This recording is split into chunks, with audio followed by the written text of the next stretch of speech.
Stringing lights, he'll be in. Welcome back, Terry. Who's stringing lights? Doug and Oh, Frank. is that who's doing them out there? Yeah. Good evening and welcome to the Monday, November 23rd, 2020 Litchfield Board of Selectmen meeting. The board has just come out of a paperwork review. I'd like to call the meeting to order and ask everyone to please stand for the Pledge of Allegiance. I pledge allegiance to the flag of the United States of America and to the republic for which it stands, one nation, under God, indivisible, with liberty and justice for all. Before we get into the agenda this evening, we have two items that we'd like to address. First and foremost, it's with heartfelt sorrow that Litchfield's beloved Pat Jewett had passed away on Saturday. On behalf of the Board of Selectmen, Selectman LaSalle will say a few words. Well, it's hard for me to talk about Pat without a certain amount of emotion, but I'll try as good as I can. She really set the standard for community service and volunteerism that will live on far beyond her years. It's not only what she has done, but the inspiration that she has given others to contribute will continue on for years. And I'll give you an example. Matt Lepore, who's, I don't know, maybe 24 years old, does an awful lot of work for the town. I know he has been inspired by Pat. And you know, he's done so much work, and I hope that he continues with that. You can't possibly list all the things that she's done for the town. It just goes on. But I think at one point when she finally retired, I think, and I forget the statistics, but she had been involved in some way or other with the town for 40 some years continuously. And if you just think about the amount of effort that she had to put in, the amount of sacrifice that she had to do for the town, and she didn't ask for any recognition, although I think she appreciated it, but she didn't ask for it. And much of what she did behind the scenes. And she wasn't just a leader that organized things. She would organize the trash pickup, but then she'd be the last person to leave with the biggest amount of trash. And it was just, I've been in meetings where there'd be an Eagle Scout project or something being proposed, and she'd be sitting there, and before the end of the presentation, she'd have her checkbook out for the whole amount. If you talk to the administrators of the schools, Pat had a standing understanding. If there was a child that needed something, she would do it. And it was totally anonymously that she would do this. So, veterans, she went out of her way year after year for preparing, packages for veterans. And sometimes it was a struggle for her to do that.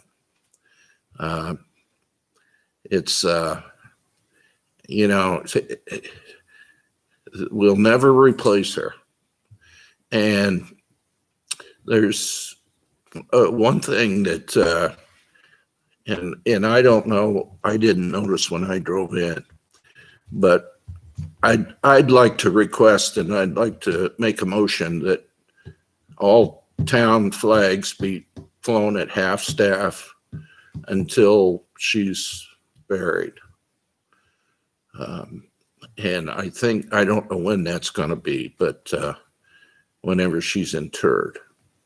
I did talk with her daughter yesterday, Nancy, and they are going to have visitation hours, but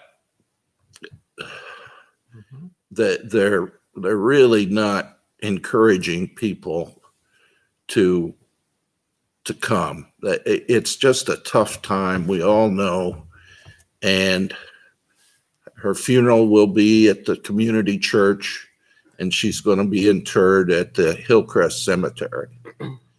And you know, as an expression, and I don't know whether we can enjoy the funeral is going to be a private funeral for the family, but I'd like to see townspeople gathered along 3A just as a final goodbye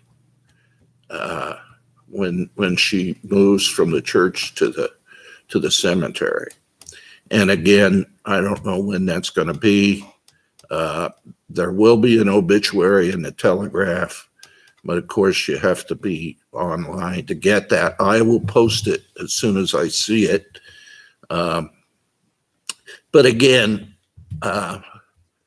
when Bonnie Redding passed away here this summer, she was a beloved person here in town, you know, not as well known as Pat, but beloved all the same. And they had a wake for her, and it was discouraging. It was a downer because there were so few people that came. And Bonnie was, I mean, she deserved a lot more than that. And, you know, it's almost like with this COVID thing, it's tough. But again, Nancy was kind of discouraging people because of the dangers of COVID.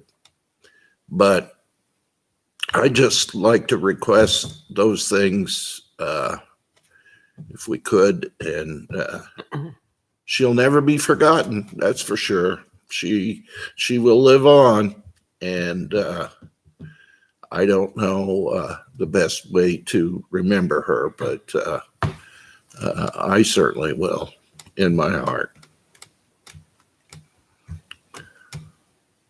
And that's all I have to say. Okay. Thank you, Mr. LaSalle. So let's have a moment of silence in the memory of Pat.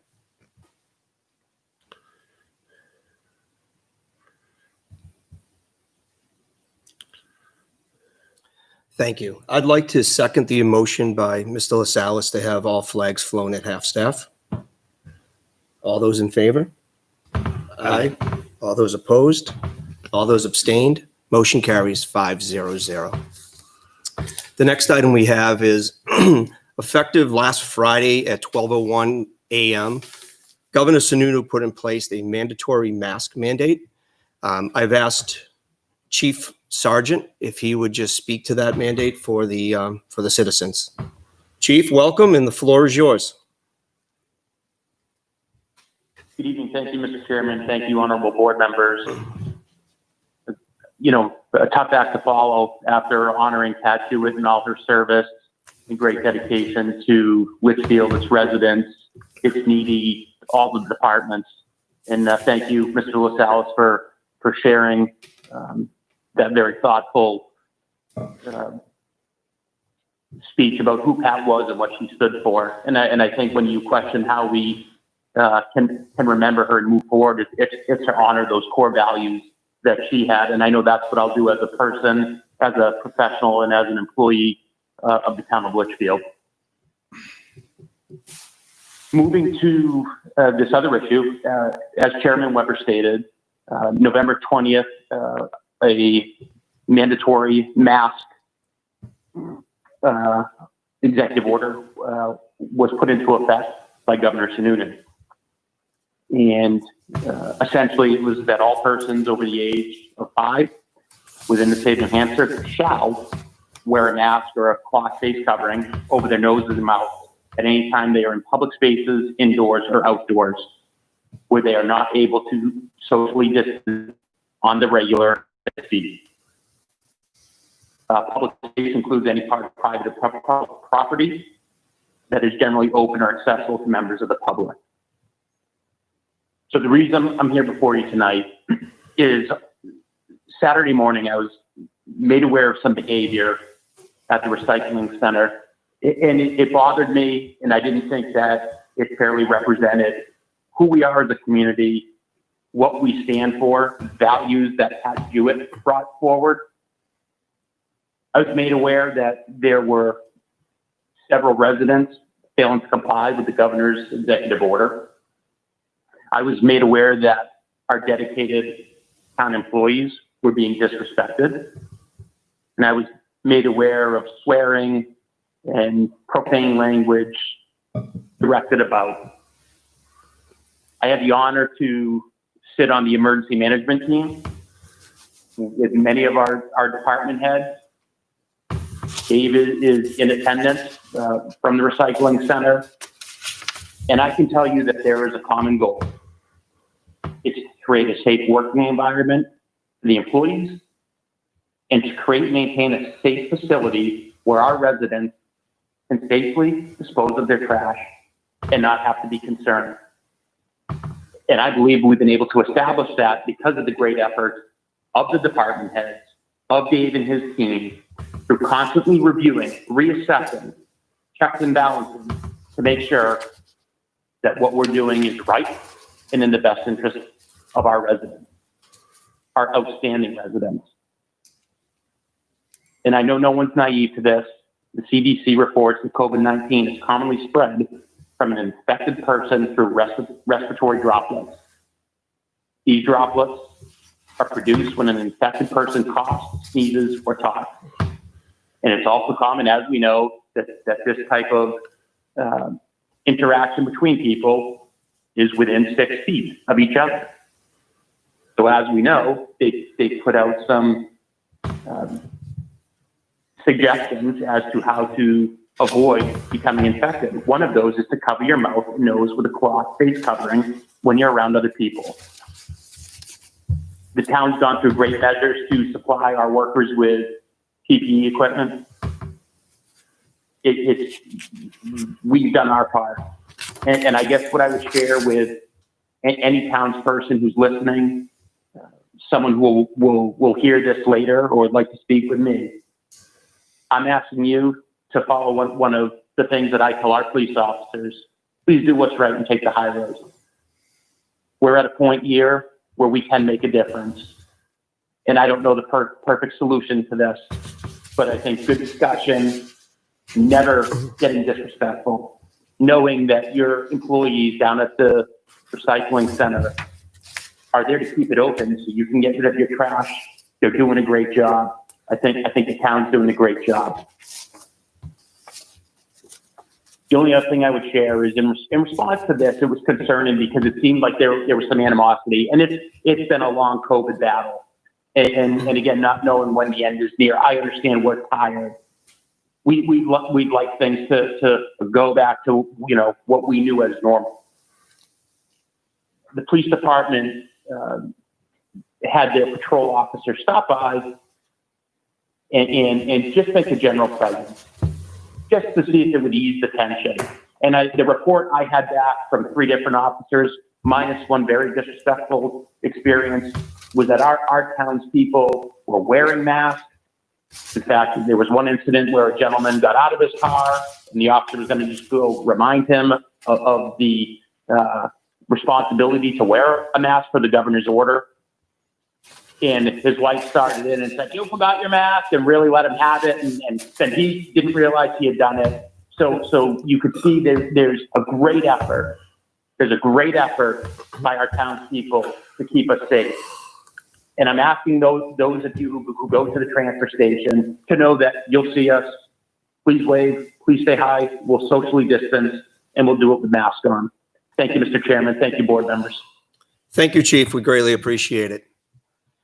Now we'll get to the review and approval of consent items. First, we have an account payable manifest, November 17th, 2020, in the sum of $21,243.87, and November 24th, 2020, in the sum of $128,891.81. We have a payroll manifest of November 19th, 2020, in the sum of $63,333.31, and November 25th, 2020, in the sum of $57,508.18. We have 5 land use change tax denials.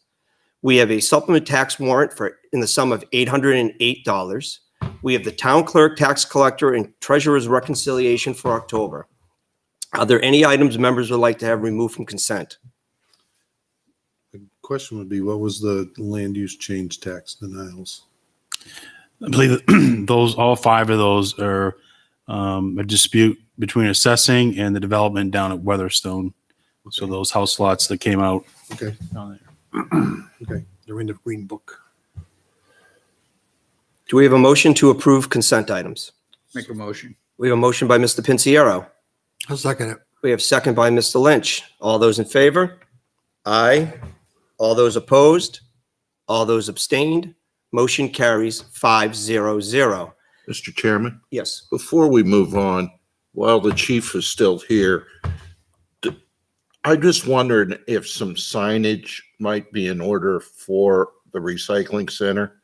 Just a big sign that says, per the government's order or the governor's order, masks are required. Something to that effect. Very simple. But I think a lot of cases, people forget, about masks, especially when it's something new. Maybe they didn't go last week and now they're going this week. People are in a hurry or so forth. But just a sign that's big enough for people to read it, like a plywood, something like that. Maybe that's in order. Like a sandwich board? Yeah. Just as you come in. There was one up there before. We had one. I'm not sure where The it went, but COVID I mask. thought, Yeah, it says, it doesn't say shall, it says, we recommend well, face covering. But that now was we before, have a that was mandate. before the governor's order, but Order, yeah, that's what I mean. So we probably should put one right at the gate. I think per governor's order. I do. That's the key words. Yeah. Thank you, Mr. LaSalle. Mhm. Is there any other business members would like to have added this evening? Hearing none, public input will occur no earlier than 6:45 PM. The first item of business is the approval of the November 9th, 2020 minutes. Has everybody had an opportunity to review the minutes? Yes. And if so, do we have any questions, comments? If we have none, we'll accept a motion to approve. So moved. Motion by Mr. O'Leary, I'll second it. second by Mr. LaSalle. All those in favor? Aye. All those opposed? All those abstained? Motion carries 5-0-0. Next item of business is the election budget delegation of authority. Mr. Brown.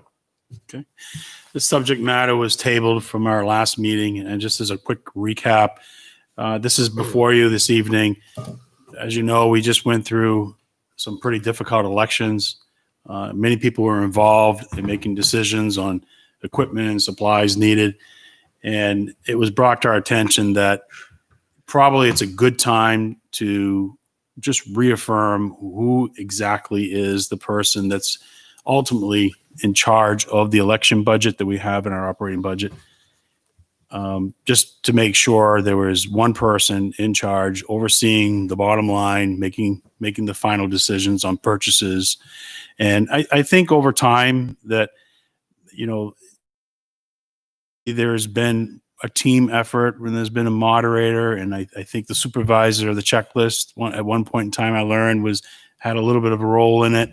And for the last 10 years, Terry Brian, our town clerk tax collector, has informed me that, she has been the point person on that, but there's been involvement too with the moderator. I've been involved with it as well. And I think it's just a good time right now where we just came off these 2 big elections, that this board go on record just reaffirming what we believe is the person that's ultimately in charge of that budget, which from what I've learned is the town clerk. Now, and you know that I've shared an email with you from the moderator, Byron, and he's just bringing this to our attention, saying this, he believes is very important that we all know who's in charge, just for communication purposes, and make sure everything's done with oversight. So, which is absolutely correct. We don't have any budgets that nobody's responsible for. At the end of the day, someone needs to be responsible for it. So that's why it's here for you. And then I know some of the selectmen wanted to reach out and just talk to the elected officials about this matter. Okay, gentlemen, how do we feel? As individuals who want to reach out, have you an opportunity to reach out? I'm content if Terry takes it over the way it has been. It makes more sense. We've always worked as a team. This has been a year of, I'm going to say, hell on the 2 elections and not the common elections, okay, because of Corin with 19. So I think it's in her budget. Let's keep it there, and let's still work as a team. The moderator past worked as a team, and everyone else. So I think it's good. That's how I feel. Anyone else have input? I would agree with Mr. Lynch. I'd keep them both in the loop. Yep. I think that the way the elections went, it was a fantastic team effort amongst everybody. We do need to have ownership in one spot. I just asked everybody to keep working as a team, and I do believe that Ms. Briand should be the owner of that budget and should be in control of that budget. Anyone else? Okay, with that, would someone like to make a motion? I'll make a motion that we keep Terry as the handler of the budget, the elections. Okay. We have a motion by Mr. Lynch. I'll second the motion. We have a second by Mr. LaSalle's. Any discussion? All those in favor? Aye. Aye. All those opposed? All those abstained? Motion carries 5-0-0. Next is the election trailer purchase. Mr. Brown. All right, I'll introduce this. We have Mrs. Briand here this evening. She'll talk to it as well. But as you're aware, we have an election trailer, and we use that trailer to keep all of our election supplies in, the voting booths, the ballot machines, and all the equipment that we use to set up elections. And I can tell you, I've worked in many different towns, and the storage of election equipment has always been an issue. It's never can be found. It's lost. It's buried in some gymnasium. Someone forgot where they put it. And I was really pleased when I saw the system we had here in town, where we had this trailer that was dedicated, that had all of our supplies in it. We brought it down to the school the night before the election, and everything was there. But one of the things that, with the recent upgrade of our voting booths and just more stuff that we've acquired over the last few years, it's come to our attention that we need a bigger trailer, because the equipment is just being shoved in there. We're not able to get to the equipment when it's sort of a week or two before the election. We need to go in and just take some inventory.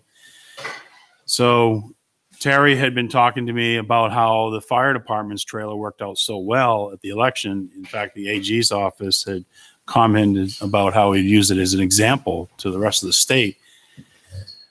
She has, as you know, applied for grants and has funding that can go towards the purchase of a bigger trailer, one that we're probably looking at something around 20 to 24 feet. This would allow us to be able to store our stuff. We'd be able to have it stored neatly, protect it, and we'd have that side access door that we can get into, like I say, throughout the year when we needed to just go in and take inventory or change things out. So with, that's what Terry is recommending. And I've asked her to be online here this evening to talk to you about it. We believe that we should be able to purchase this for somewhere around $7,500 up to maybe $10,000. And hopefully we'll be able to use almost all the grant funds. And we still have a little bit left in the operating budget for equipment. So with that, I'd have Terry add anything that she'd like to. I don't know if anyone has, seen the current trailer, but everything is being kind of pushed in there now. We've removed some things. Like Troy said, we do have more voting booths. We have more tables. Now we have the PPE stuff that's in there, the plexiglass, sneeze guards, things like that. But it is getting very cramped in there. So, and it was great to have the fire department's trailer so that we could use it as an outside, trailer for boating. And we don't know how long we'll have to do that. But it was good to have it for that as well. Some of the stuff for elections is still stored in my office in the vault because it doesn't fit in there. So it is, like Troy says, great to have everything in one place.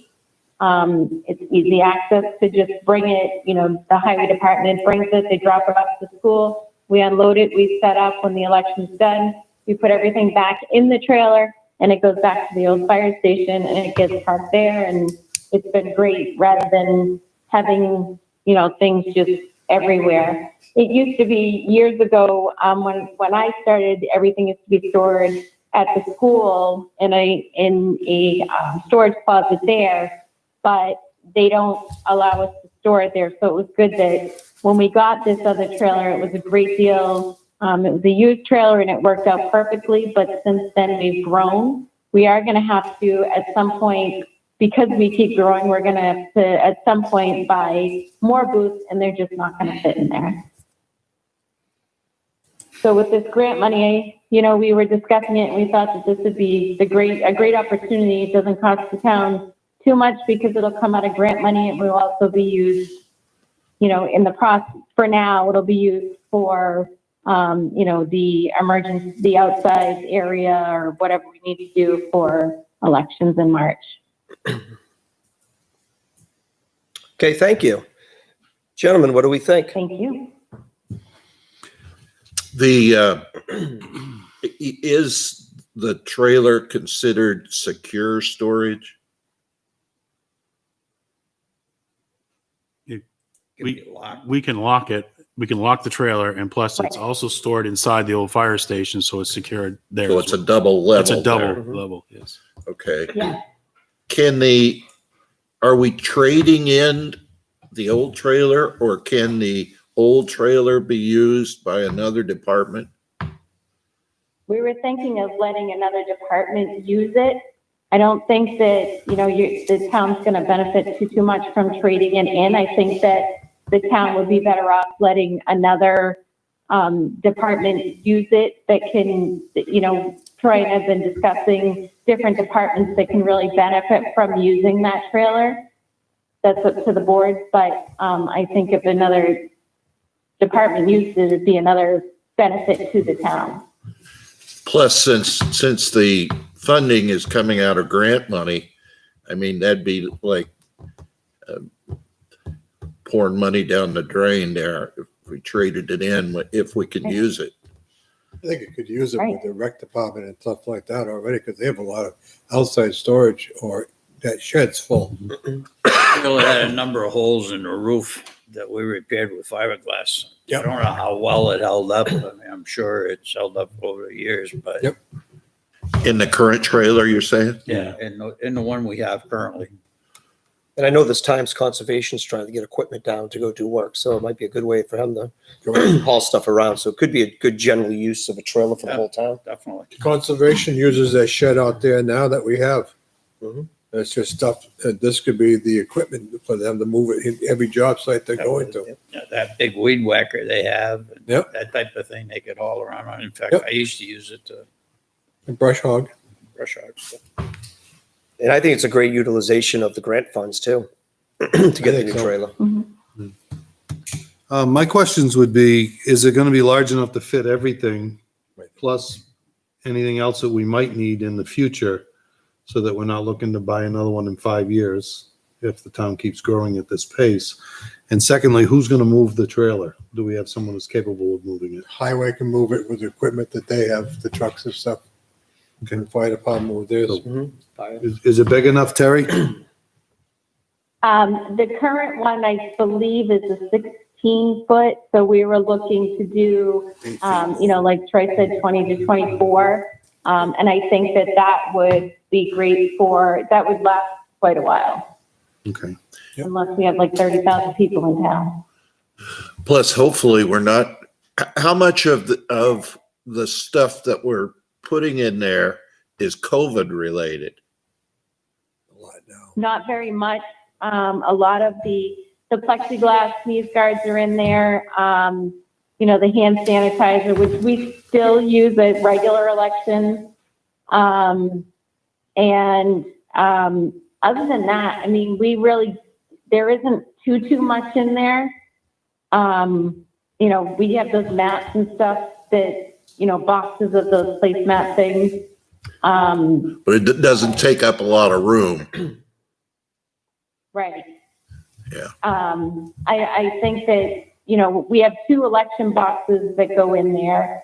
Most of it is stuff that we use at every election, not just, right now it's overly cramped because of that stuff, but most of it is stuff that we use at every election. Thank you, Terry. What's the current size of the You're welcome. one the fire department had down there, the last election? 22 feet. What is it? I think it's a 24. Deputy Chief was just said it was 22. That would probably be the size you need because you have some Yes. bulky stuff. It's all bulky. It's not, slender or, Yeah, it's just, Yeah. it's a box. that's probably the size you should get. Box on wheels. So we need a motion this evening. So move. There you Motion by Mr. LaSalle's, go. I'll second it. second by Mr. Pinciero. Any further discussion? The costs are all covered by the grants. Is that correct? That's right.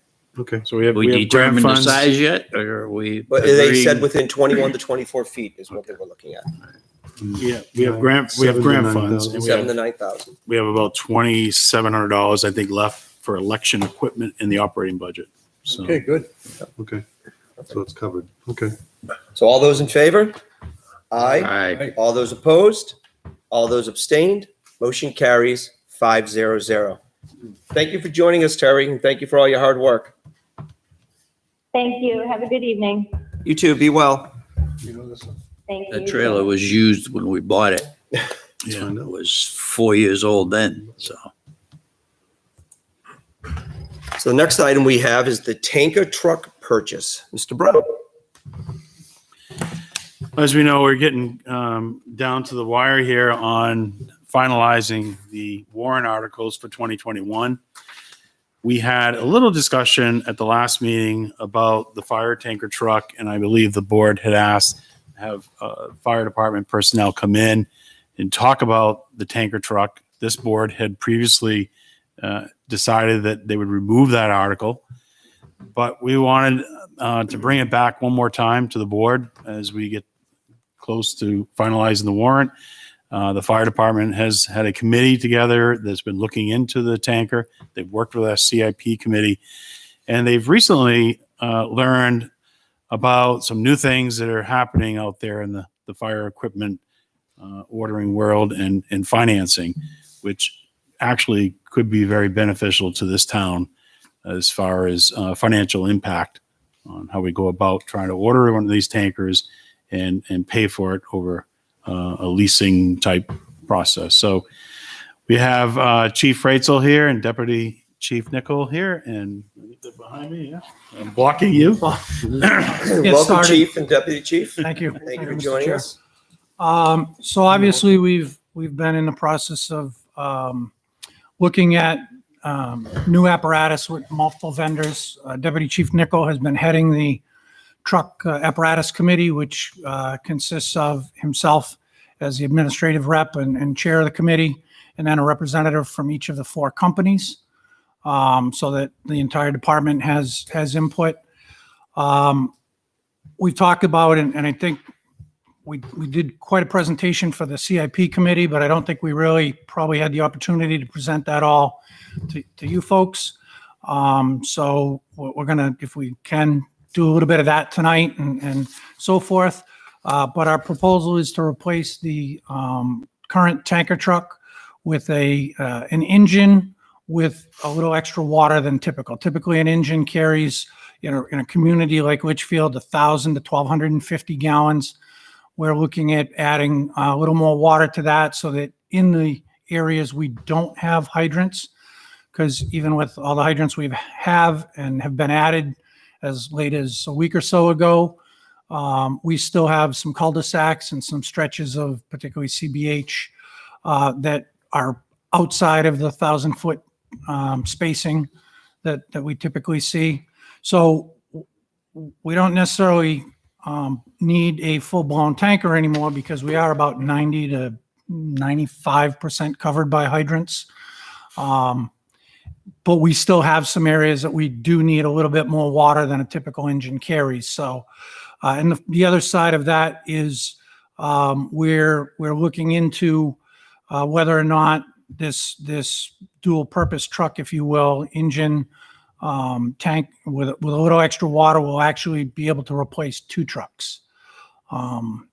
So that we're still working through the logistics with standards that we need to meet. Will we be able to meet them? Capacity of pumping water to meet our insurance grading ratings and so forth. We were kind of well into that until a couple of weeks ago when we had the unfortunate loss of our inspector. So that's pretty much consumed both our time since then. But the committee has been moving forward in order to have a truck, a design, a concept to present to the voters at deliberative so they can actually have a tangible what they're being asked to vote on. One of the things that we have found after looking at apparatus, the committee has had several vendors come in. We've had several demo trucks come in that the committee and members of the department have been able to take for a drive to see how they handle and so forth. And the committee recently went on a little bit of a field trip to look at some new deliveries, new apparatus deliveries in communities similar to Litchfield and around the area, so they could actually see what a particular apparatus looks like that the company didn't have a demo for us to look at. So with that, I'm going to kind of turn it over to Deputy Nichols, since this is his baby, and let him kind of bring you up to speed on where we're at. And certainly if the board has any questions, we're happy to answer those questions for you tonight. Thank you. Thank you. Good evening, everyone. So as the chief said, we have 6 people that were on the committee. We tried to set up the committee not only with companies, but we also have 2 people that are certified diesel mechanics. So a lot of what we did is we were looking at different chassis styles, looking at warranties of what different manufacturers offer for warranties. Fire trucks have changed dramatically in the last even 10 years. That's why they're unfortunately as expensive as they are. Most of them come with at least a 10-year warranty as a minimum. A lot of them now have structural warranties that are lifetime warranties on the truck, or they're transferable so that if 25 years down the road we want to sell a truck and we sell it to somebody, the warranty is still good. What they're doing is a lot of them now are being made with either they're being dipped with Galvanil, or they have everything is galvanized so that it doesn't rot. They're hiding the wiring so that way you're not having the corrosion problems that we've had in the past with highway trucks are like that, right? They get corrosion from the road salt and everything. So now they're able to contain a lot of it up inside the frame rails to protect the truck and, make it a 20 or 30-year truck. So the top of the line or not top of the line, but the number that we came in with originally was $682,000. That I don't see anything going any higher than that. That would be the top end. We actually might be able to get a truck a lot cheaper than that. But I think that would be our top price. we've looked at 7 apparatus manufacturers, and again, they're well represented. They're from all over the country. They're all well-known manufacturers. They basically all offer the same type of warranty. It's just whether you can buy a stainless steel truck, you can buy a galvanneal truck, you can buy an aluminum truck. It all comes down to how much weight are you putting on the truck. So people love stainless steel, but stainless steel adds like 10,000 pounds to a truck. So an aluminum body actually would be more beneficial for us to be able to add the extra water that we want to do on a single axle. Because once you get into a double axle truck, it's a big, heavy truck, and it's harder for a lot of people to drive. One thing that I've found out along the way is the days of doing RFPs to try and buy a vehicle is almost completely gone. 95% of municipalities now do cooperative bidding, which is no different than what we do with our police cars or like the pickup truck that we just bought, where you go through like Mass State Bid or something that's already done competitive pricing for you. So there's three big companies that represent all these manufacturers that they have a buying consortium, and they offer over 50,000 products that are already competitive bid at the lowest price. And because they do such a group buying, they can get the lowest price available. And not only can you do that with fire apparatus, you can do that with highway equipment, you can do it with office equipment, you can do it with everything through this company. So if I were to go out to bid on a truck, obviously it's just like when you go to buy a car, right? You're hoping that you're getting the best bang for your buck, and that you're able to negotiate and get something good. With this, the cooperative bidding, they actually have a book, and every manufacturer is in this book. And they take a baseline model truck and say it's X for the chassis. You want a foam system, okay, you're going to add $30,000. You want, 1,500 gallons of water, it's going to cost you $10,000. So you actually build your truck so that when you're done, because you get 50,000 people, because you get the tank guy doing one bid, the foam guy bidding everything, you're getting actually the best bang for your buck once you're done, because you're buying something at the rock bottom price.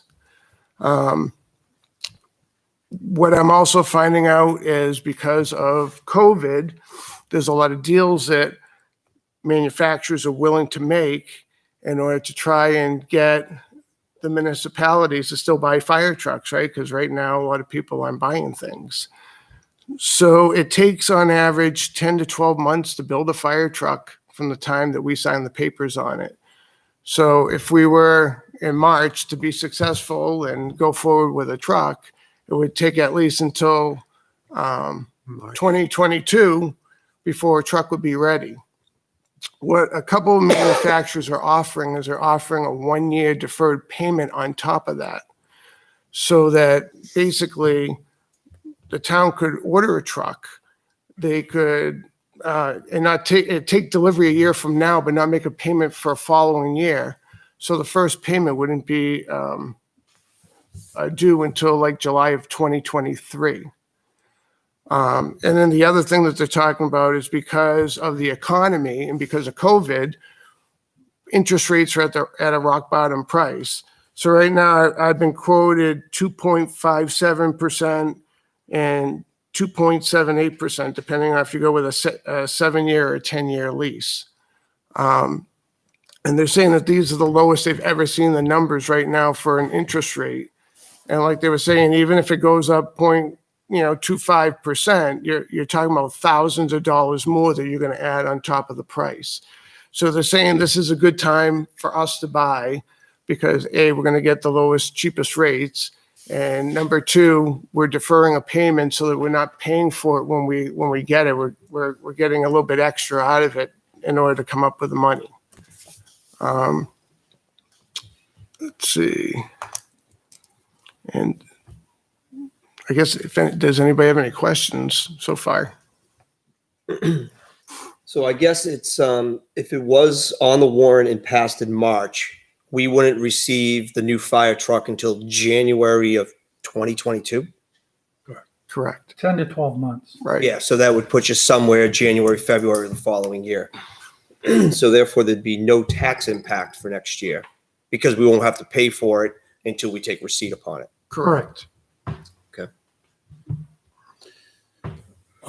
My thing would be that even with a deferred payment, the first amount that would be due, if we go by the old numbers, would be 95,000. And with 150,000 tax cap that we have, we found that, or 175, we found that this year it was very tight on the town to operate within their budget. Definitely. And we still, again, we're still paying, the station next door is going to hurt us for another 16 or 17 years. So I really still can't see spending that money on an engine right now. I think the ones we have still operate. I think they operate fine. Unless you tell me that they're all dead, in which case it's an emergency, but I don't see us being able to spend the money unless it's a bona fide emergency. It's a big budget item, and within 2 to 3 years, we're going to be looking at either a new police station or a new school that's going to want to come forward on the warrant as well. So I mean, that's at some point, it's just, you have to say no. You'd like to have everything, but at some point you have to say no, or at least hold off for now. So I guess my question would be is, what point of public safety do we have having a aging fleet the way we do? I mean, this truck is what, a 1991? 1991. And then the next youngest is a 1994, 95. So, I mean, at some point, we're going to have to address the situation we have with our fire apparatus and the aging of it. I know last year, the chief wanted to bring it, and the board, we asked him to please pull it for the following year because of what was going on last year. So I think we're at the point that, we're going to have to do something about it. The CIP committee had this as an urgent need for the town, saying that we need it right away based off of that. We also did a facilities survey through the CIP and planning, and it came back resounding. People supported having a new piece of fire apparatus in the town based on the comments that came back. So, I think the will of the community is they'd like to at least have the opportunity to say yes and no to it. And I think as a board, we should give them that opportunity. I mean, this board has always said, let's have the town people, decide on what we need. So I think it's something that for the town, we should bring forward. I understand the impact it's going to be in 2022 from a budgeting standpoint, especially after the telecommunication impact we had this year. But, we got to do something for the safety of the community in my point. Any other input? Yeah. That being said, if we're going to take that approach, then we should just put everything back on the warrants that we took off. I think we need to be selective. I mean, there's some stuff that I think we can push off, and we have in prior years looked at it. Like I think last year was Dara Pond. We needed more information about the milfoil out there, so we did pull it, and we were very strategic about what we bring forward and what we don't. Hold it back. But everybody can make an argument that what they need is of public safety and public, They could, and I think we need to go back and look at the CIP document because, we had a committee or a cross-functional committee with residents on it, and we came out, this is our living, breathing plan for the town. Now, of course, not everything's going to make it onto a warrant. There's going to be reasons why we can't, but I think we need to keep going back to that document and say, all right, if we can't do it, when can we do it? And I'm very sensitive about, taxes in the town and so forth, and how the taxes are going up and the impact on the residents, so it's that balance we have as a board have to pull together. Mr. LaSalle, I believe you had some input. Yeah, correct me if I'm wrong, but the whole objective of a tanker is to get water to a working fire, right? That's the whole purpose of a tanker. Right. Does it serve any other purpose? Has tools and equipment on it. It gets firefighters to where the fire is. The four-seater? But I think you got to look at the broader picture, like the chief was saying. So we're asking to replace the tanker truck, but we're not really replacing it with a traditional tanker. We're replacing it more with an engine that has the dual function of carrying extra water. Okay, but the apparatus that it is replacing is a tank, correct? Correct, but it also has the same fire pump, and technically is an engine as well, because a tanker usually has a small size pump on it. The pump that's on that truck is the same as what would be on a traditional regular engine. Okay. The other thing, we're all aware of the fact that we have hydrants here in town. What percentage of the town is covered by hydrants? 90%, 90? about approximately 90%. 90%. So we have 10% that's left to be covered by tankers of some sort. If you had a working fire, you'd have to get water to that with a tanker. We currently spend almost $500,000 for our Rental. hydrants. Can you tell me the last time we used a hydrant for a working structural fire here in town?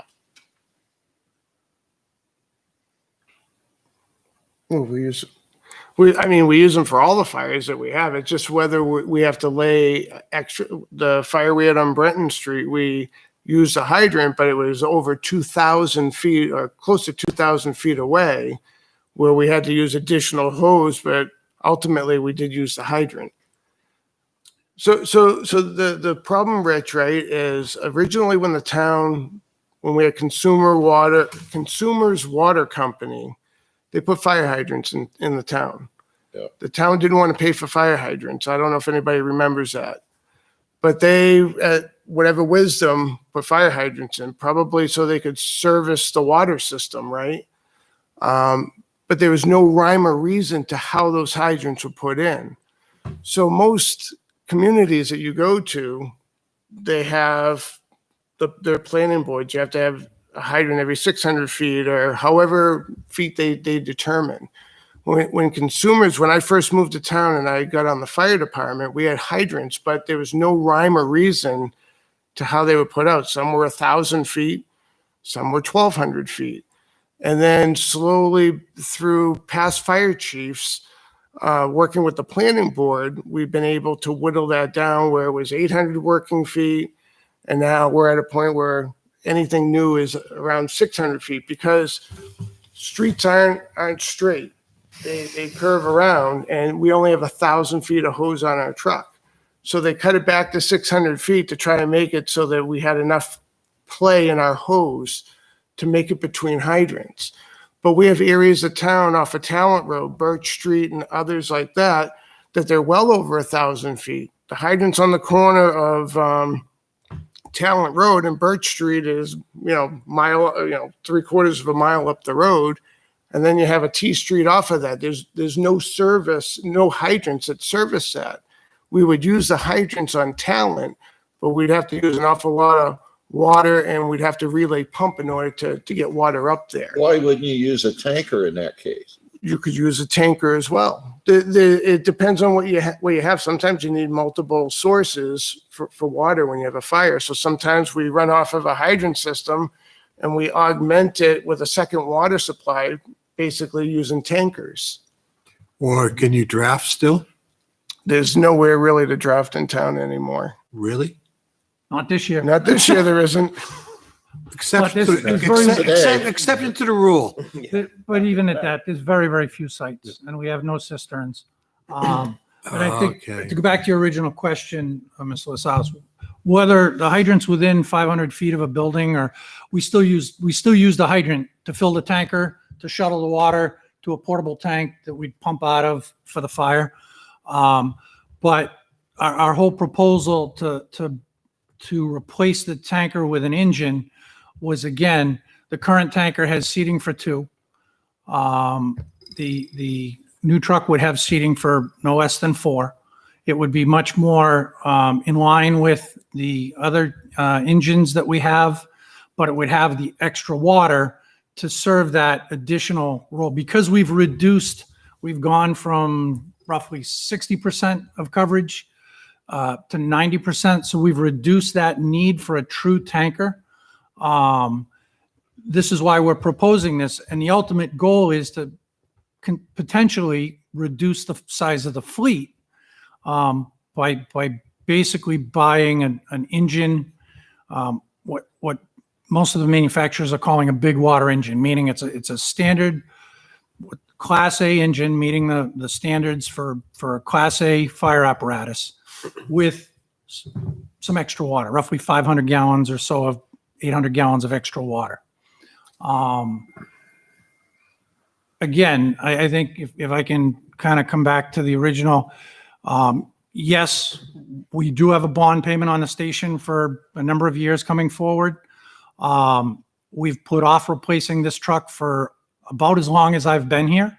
And prior to the new station, most of that was at my urging because I didn't see the benefit of buying a truck that had to be custom built low enough to fit into the old fire station. No, none of the apparatus is going to die tomorrow that we anticipate. We try to stay on top of all the maintenance.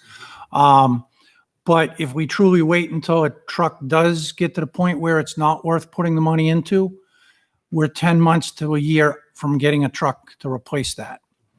Or we end up buying a demo or something that really doesn't meet our needs. And, neither one of us want to sit here and recommend we spend $600,000 on a truck that we really didn't design. We're having to buy off the lot because we're in a crisis. We've looked at this long and hard, and we're not coming in with a proposal to replace tanker for tanker because we don't believe we have the need for a true tanker in the sense of just hauls a lot of water, doesn't have all the equipment that a full-blown engine would have. Our current primary engine, that's the first truck out of the door, day in, day out, is 19 years old. So the fleet is old. It's in good shape, but it's old. So the longer we push this down the road, the older the fleet gets. And unfortunately, we're going to have to start replacing them a lot quicker than we want to. And if I can just add in, the last engine that we just bought, engine one, we actually bought a demo unit because the engine that it had wouldn't pass inspection because the frame rails were cracked and it wouldn't pass inspection. So we actually bought a truck that wasn't what we would normally buy for our fleet. And we, on a daily basis, we run into the issue where we can't, what all the other trucks carry for equipment, we can't carry the same equipment on engine one, which is our first due piece because it doesn't have the compartmentation to carry that extra equipment. So this proposed unit would replace the tanker and There's a very strong possibility it would replace engine 2 as well, which is on the CIP for next year. And I can assure you that if this this vehicle were to be put on the warrant and pass, we would not be coming back next year with another replacement truck. So engine 2, how old is it? It's a 1995. Okay, So it's 25 years old. Ever since they started painting them red, they keep them falling apart. For their age, I will say they are in very good shape, but they're not cheap to maintain. And the older they get, and we don't want to get to a point where we're buying parts off eBay because that's the only place we can get them. And we were at that point with our old forestry truck until we got the one through the federal excess program. Would these two units, do they have any residual value?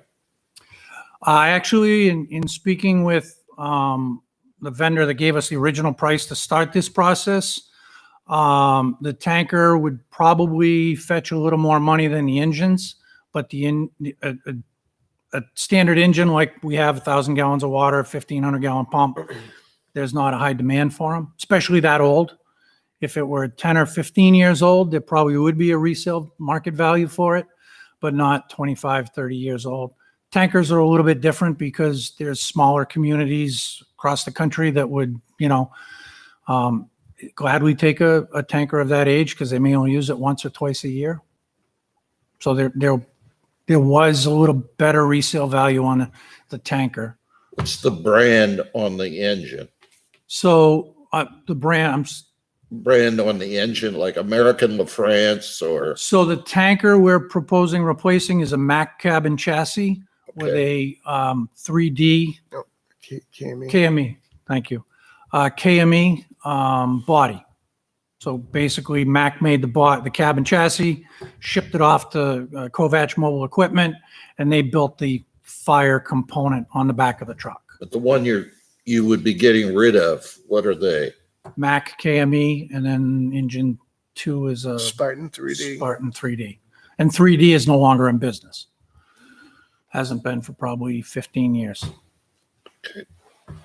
Thank you. I have a question on the hydrants. They're 800 feet apart max? The new ones are all about 1,000 feet apart because the current zoning regulations require they be within 500 feet of any building. Correct. So everything that was put in, Because the insurance needs that. well, the zoning is Based off the insurance, the NFPA. right, but Okay. there's our current zoning requirements, and to the best of my knowledge, you might know better, and I apologize, you're kind of in the middle of the divider there. So, He's used to Split that. personality, too. I'm not sure when that was Many years. ago. changed, but basically, if memory serves me, no building should be more than 500 feet from a fire hydrant. So by spacing approximately 1,000 feet, 500 splits the difference, so. And that's because of the hose you used to carry on the back of the truck from one side to the other. It was Right. only 500 feet, to get it to the main. And that was with a 4-inch line or a 6-inch line back in the day. 4-inch, 4-inch. which we're still using. Well, back in the day, it was Two and a two and a half. half, so now Well, it's not 4-inch, that. or some communities are running 5. We haven't made that We got transition. rid of the cotton jacket. We're doing better. Got rid of cotton jacket.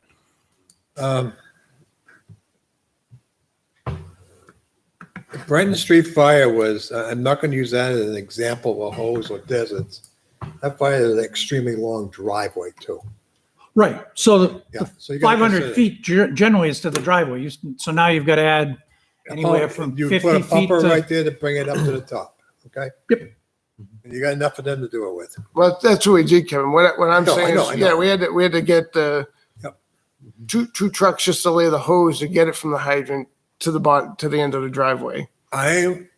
Financially, I think we're strapped. Financially, the town. Okay? I'm not a fan of going on for it this year because of the tax cap. They voted that in and they expect that to occur. Now, I'm hearing that from the CIP committee and also the other group. Oh yeah, it's a nice idea. It's nice. But for the amount of time it's being used, is it a strong need? On the other hand, other towns surrounding us, we love mutual aid. I'm going to say that because of our manpower is being called. We can get a truck there. 90% of the time, we don't have the manpower, but mutual aid is our biggest helper there. That's not going to change because there's nothing in town where people work. Okay, if people worked in town, it's a different story. They can go from there and go. We don't have that benefit. So mutual aid is one thing. I've already been asked, how come we don't sub the firehouse out to another town or city that surrounds us? Do you use it as a substation to cover our area and we can cut our cost? I've had that done. I'm telling you, that's what I've been asked. I said, and I told them that I've been on the fire department and I'm a fan of volunteers. Call me. I'm a very fan of that or something.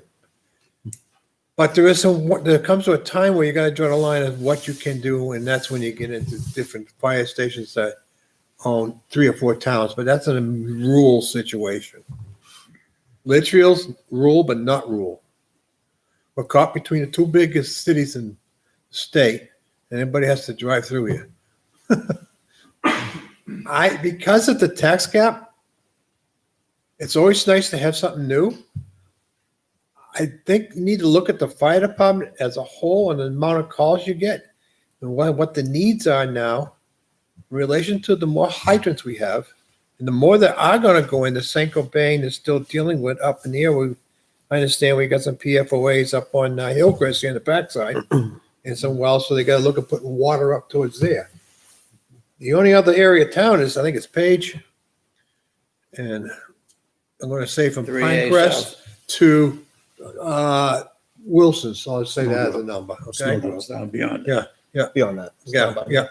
coming back this Okay. way. It's- There isn't a lot of line between, Jack, It's a Cummings. so. do you have hydrant? Broadview has. Yeah, there's the one on, as much, That was put in. The only thing you need, I think you need to bear in mind, but. fire hydrant pump the water, the fire pumps the water, so no matter whether you're talking a fire hydrant or not a fire hydrant, if your house is burning, you need the fire truck to be able. Weren't your run-of-the-mill tankers for you? They're handmade, Mhm. okay? When we put the pumps on ourselves. But, everything's, today, it seems like everybody has to have it brand new or else it's no good. You know, maybe I'm from the old school, but I think the proposal is not for a tanker, it's for a dual engine. It's a pumper and a tanker. it So does the same thing. it's going to do two things, and it will That's what they got hopefully now. replace engine 2 also. So then So the other issue we have is this tax cap's never going to go away. So if we don't do it this year, we do it in 2 years from now, we're still going to have the tax cap issue that we have to face with. Why So can't that go back on the ballot then? it could go back, but I don't think the will of the people are going to be to remove a tax cap. Mhm. I do And- not. So I mean, we're always going to have to address the tax cap issue. So if we put this back on and they vote and we're above the tax cap because they voted on this thing here. We will not be above the tax cap in fiscal year You're gonna have to 2021. cut out of the budgets if you have that issue. Yep. So- You have to cut somewhere else. Yeah.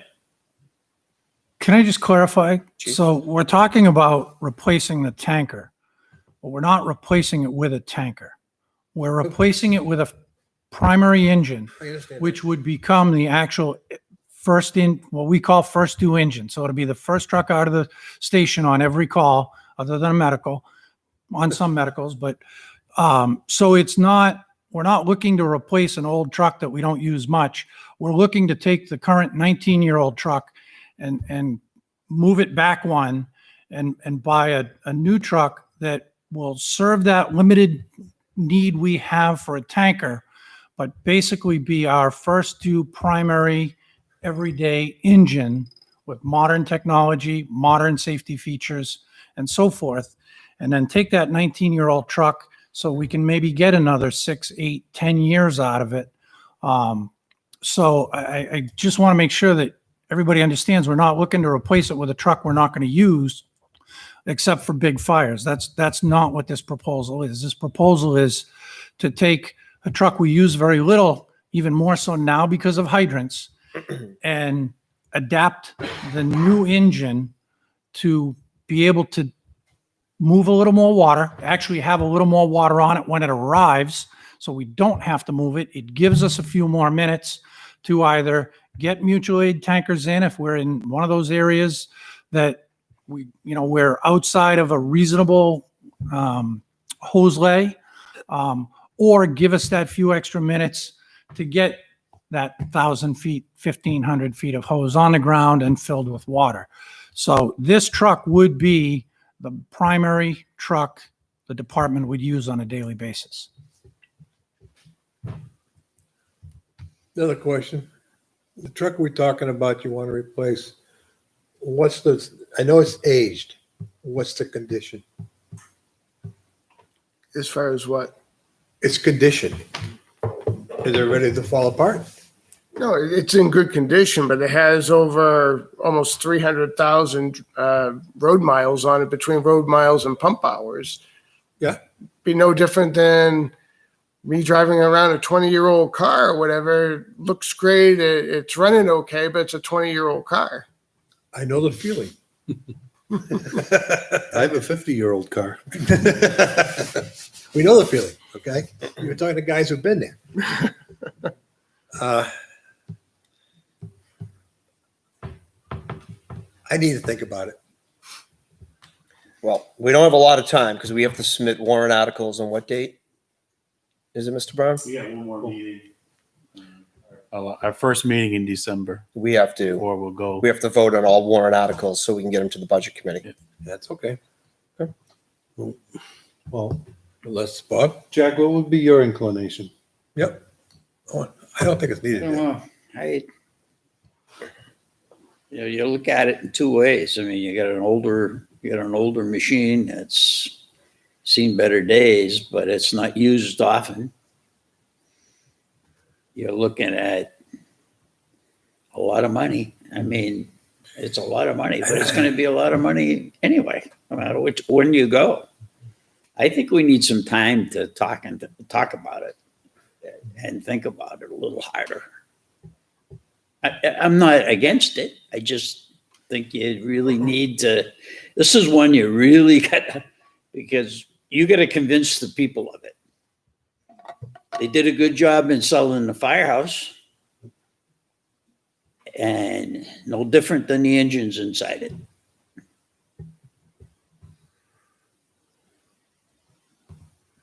Rich? So by next meeting, I think we all should have an opinion. Either we're going to vote yes or vote no. I agree. Is that fair? I agree. Okay, so let's take 2 weeks. I think it's about 2 weeks. Yeah. For us to all. Go to the firehouse, look at the engines, look at what they're talking about. Have an idea what we're really up against. The creepers over there and crawl underneath them. I think everyone should take a little time and go meet with chief and deputy chief and the rest of the fire department and get their viewpoint of the apparatus we have and what it's like to work on it and work with it on a daily basis. So we can come back and have a decision made at the next meeting. Absolutely. Whenever it's convenient for you, let one of us know, and I'm happy to accommodate you. Any vacation time? And yes, we have a creeper. Thank you. Thank you so much, chief. Thank you so much, deputy Appreciate it. chief. We greatly appreciate your time this evening.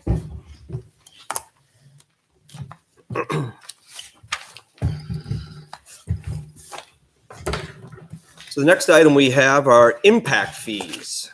Mr. To be Brown. used by somebody else.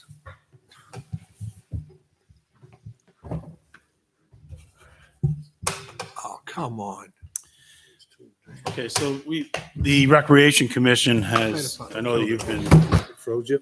we've been discussing the Jeff Lane baseball field project, officially referred to as the Justin Bissett Field.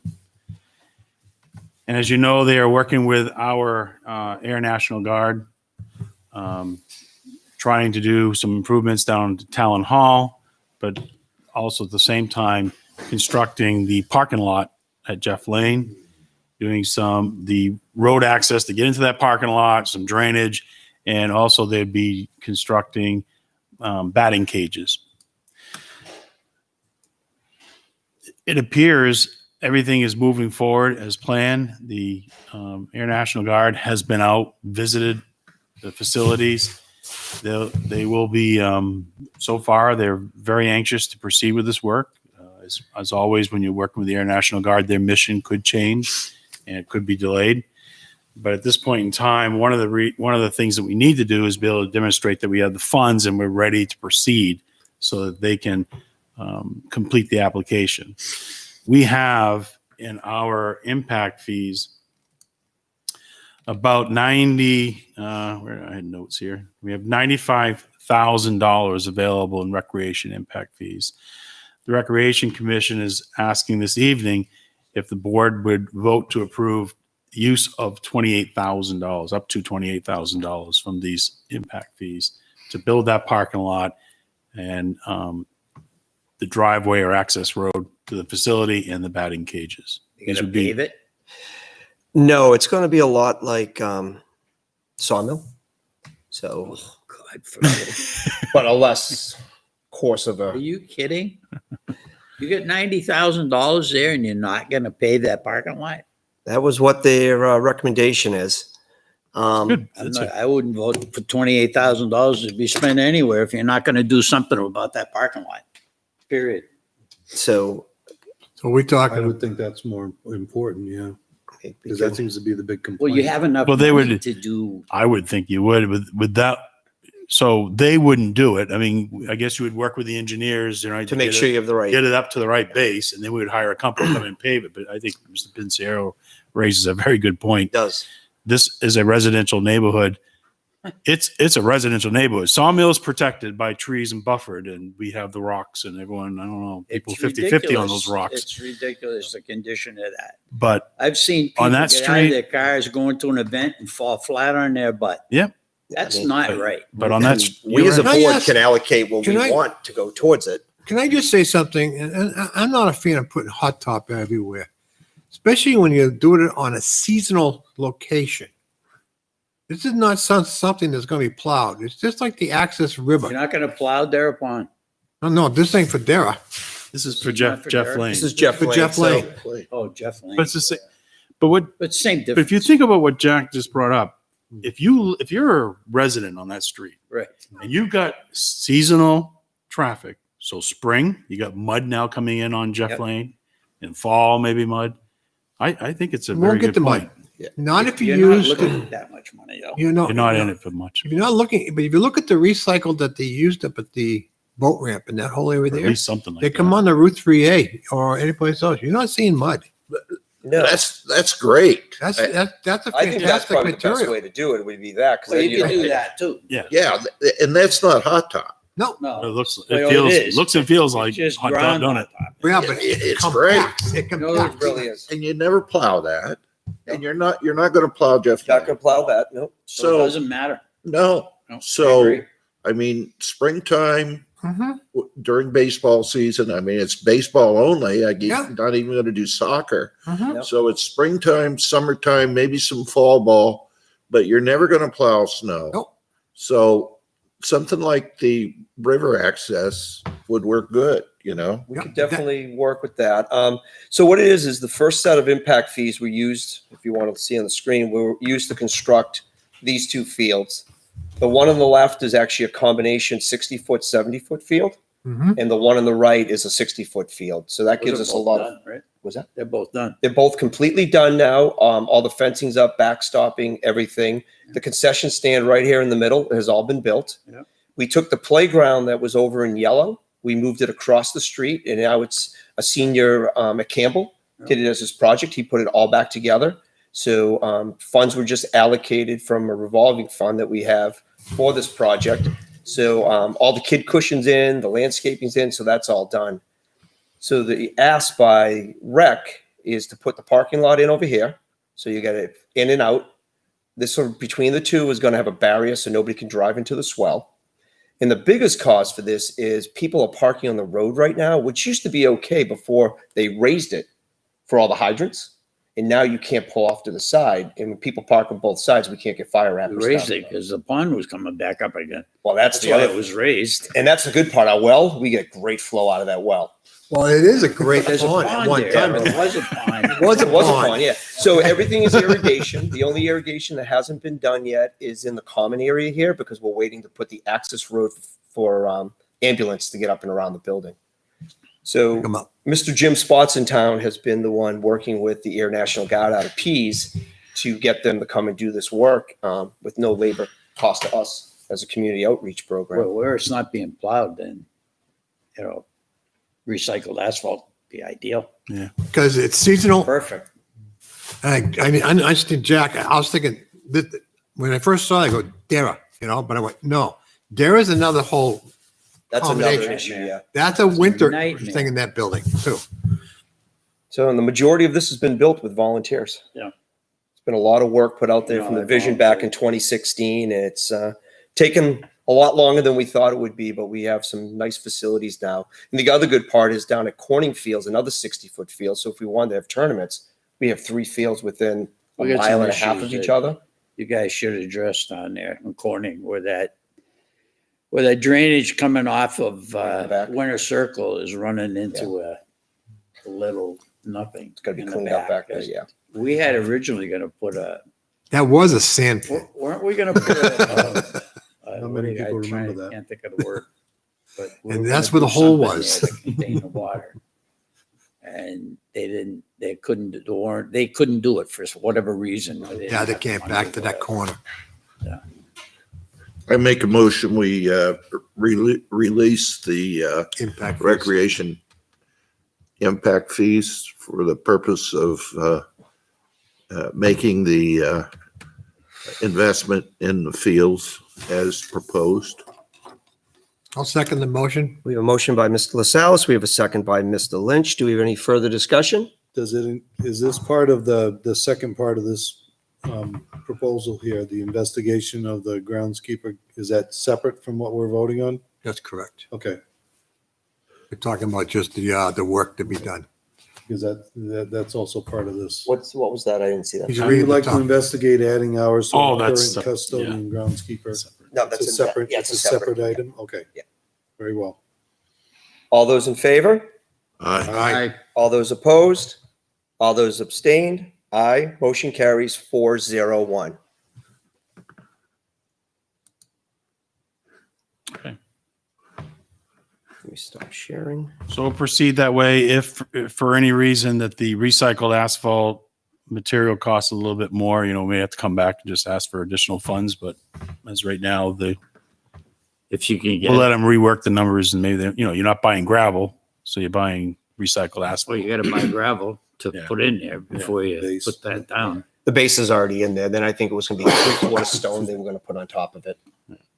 So it'll come out about the same as a 3/4 stone. A lot of that recycled asphalt gets trucked up to the recent plant we have in town and is available because he just got a big pile of it up there.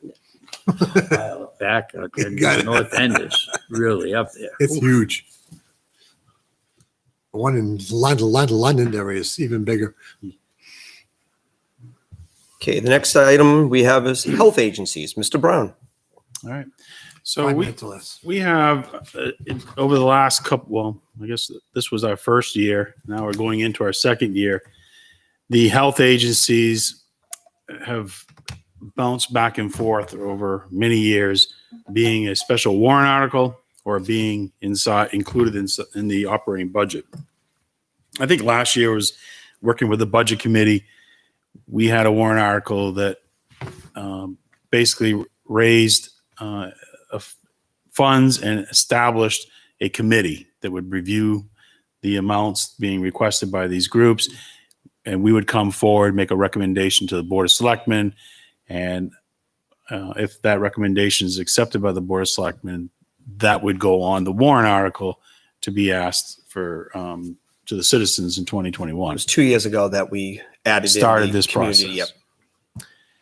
So we have gone through and met with, we haven't met with these groups, but these groups send us all the material. If you, there's a link there, letters of request, and there's a big PDF file, and you'll see all the letters from these groups requesting funding. And this year you'll see that we're recommending $21,255. One of the things that is not included is funding for the Litchfield's Women Club. And we think that there's enough funding available in this year's operating budget to advance to them for 2021. They've reached out to us and they are starting to see a real increase in needs in our community. And so instead of waiting around till March and seeing if the warrant article passes, we thought it'd be best if we could advance some funding from our budget this We year. added them last year because they were already thinking about disbanding. They couldn't run the big fundraiser that we had, and we thought there was a big enough need that that the we women's, said, let's see if we can and, fund and out of working this. with the women's club, they're never, and they've told me this, they will never put a letter in writing like these other groups asking the town to give them a contribution. They will not do that. That's not their mission. Another reason for this too. There's another good reason for this. Yeah. Due to the reason 19, there's a lot of folks out there who are hurting. Okay. Do these funds support the food bank at all? You have, Stole my thunder, Rich. I was gonna recommend that we do something with them this year too. Yeah, there's nothing here directly to the food bank. Most of the women's club is working directly with the under-resourced kids in school. Correct. They have a good relationship with the front office at all the schools. So they're able to get the needs Yeah. of the under-resourced to them. The food pantry is a total separate entity. That's Yeah, but- Linda Peoples and those folks. But generally, when people think of food, that's the That's- place That's the that they big, think of. that's right. So With the women's club, what they would do is like if they knew somebody needed mittens or sneakers or something like that, yeah, and it was Essentials. all anonymous. They would get a tip from the teacher or something. Yeah. And they would handle it very under the radar type thing. My point, is there anything that would keep us from supporting the food bank? I think you could treat them just like the women's club. I don't see any reason if you're using tax money, as long as it's showing that it's a direct benefit to the taxpayers, which obviously our local food pantry is, then that's fine use of funds. It is affiliated with the church, Mhm. so I don't know if that would be a conflict or anything. Well, we all hear on the news now, the food bank's dying. You know, we got those issues going on. The supply is not there. And the funding to get the supply is not coming. Yep. Okay, and that's all down in the other part of the country.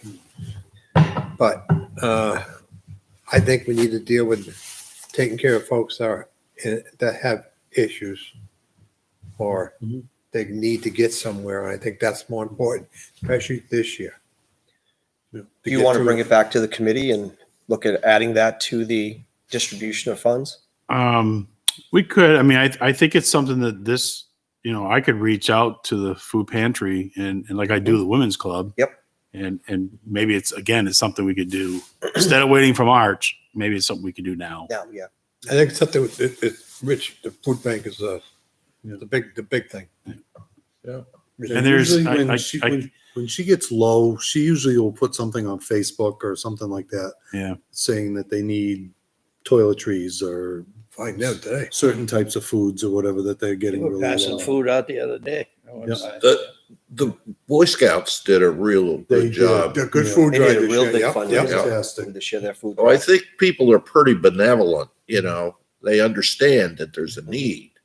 There could be a family that's different than, like somewhere that they can't work at their job because of this COVID-19. And they're not being subsidized enough to buy because they got a rent or they got a house to pay for, a car. Especially with the impact of school going remote now, how's that going to affect people working? Troy, are you seeing more demand or not? And welfare?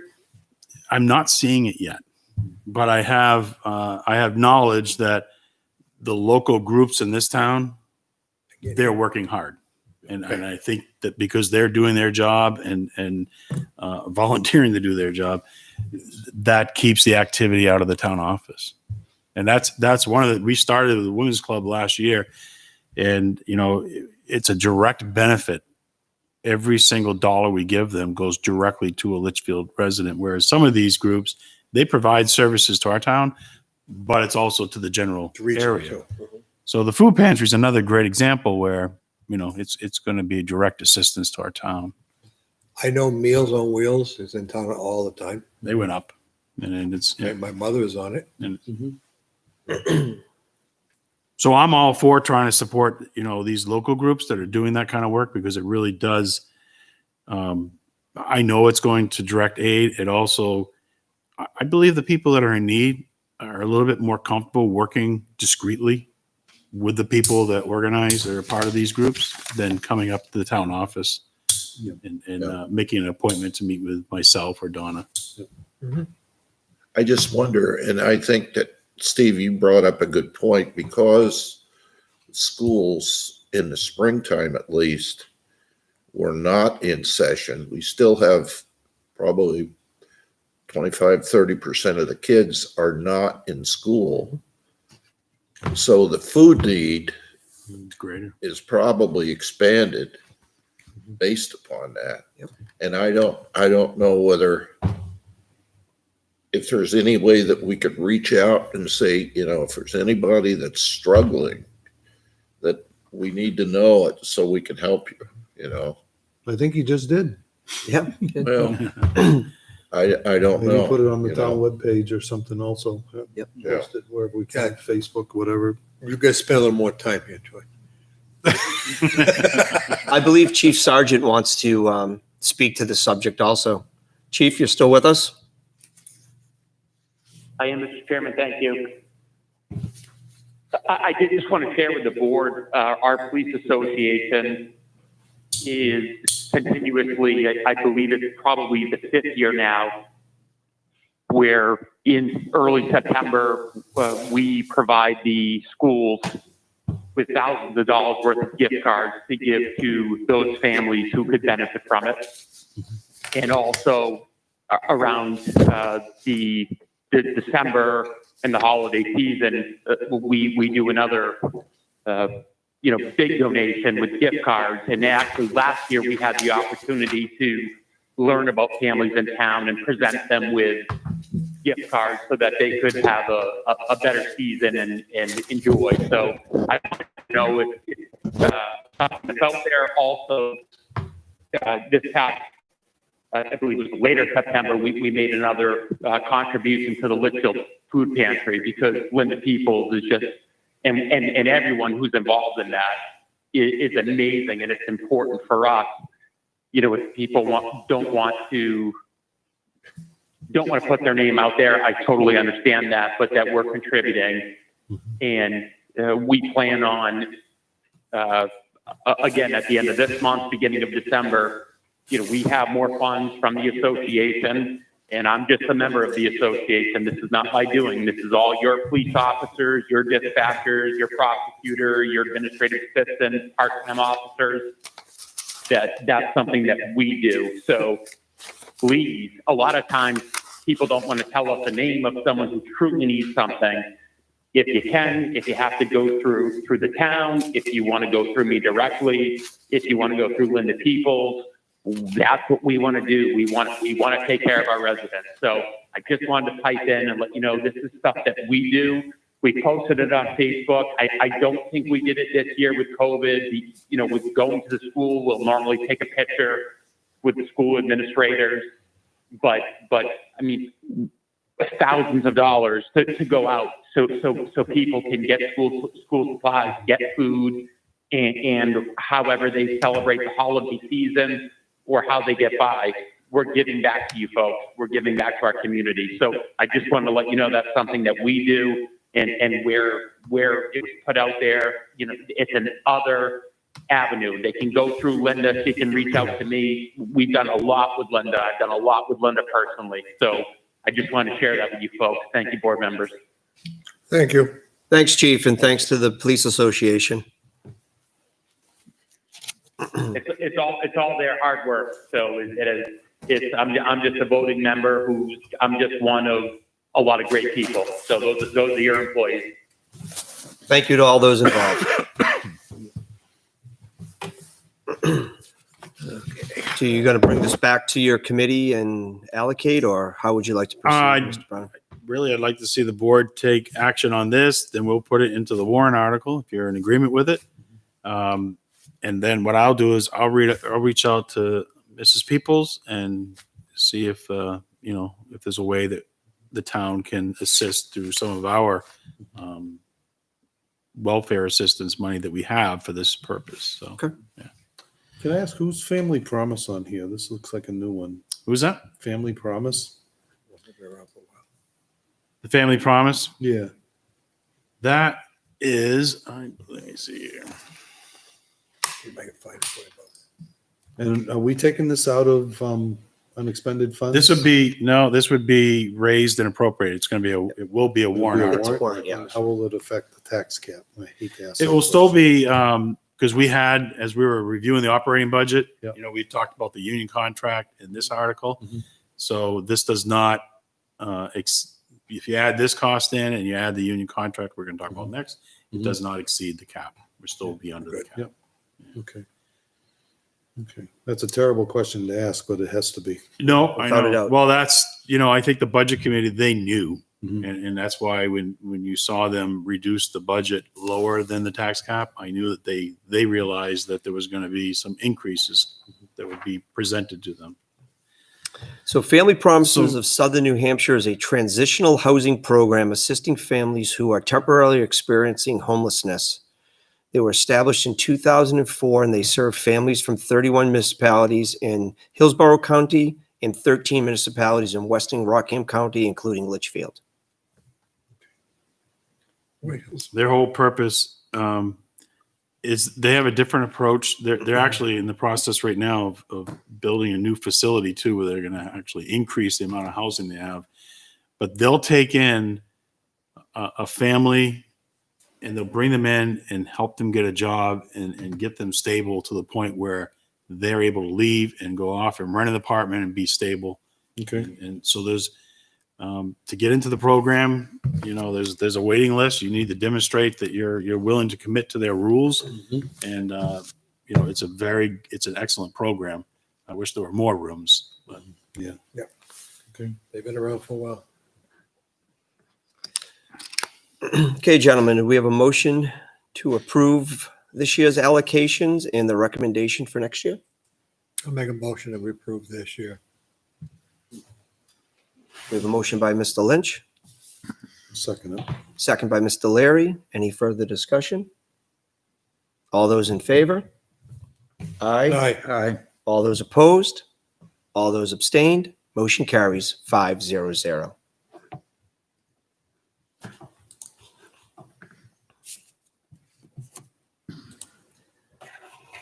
The next item is union contract. Mr. Brown. 5 words or less. 5 words less. So, It's a I good know one. this will be the first time publicly that we have spoke about our tentative agreement with the union.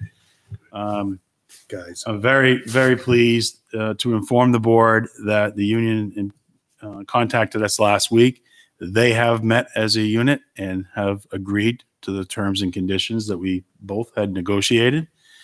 So as you know, this contract was a little different than previous years where both parties acknowledged that due to the COVID-19 situation, the uncertainty of the future of the economy, that we would try to limit the discussion to only 2 areas of the contract, and that was in wages and duration.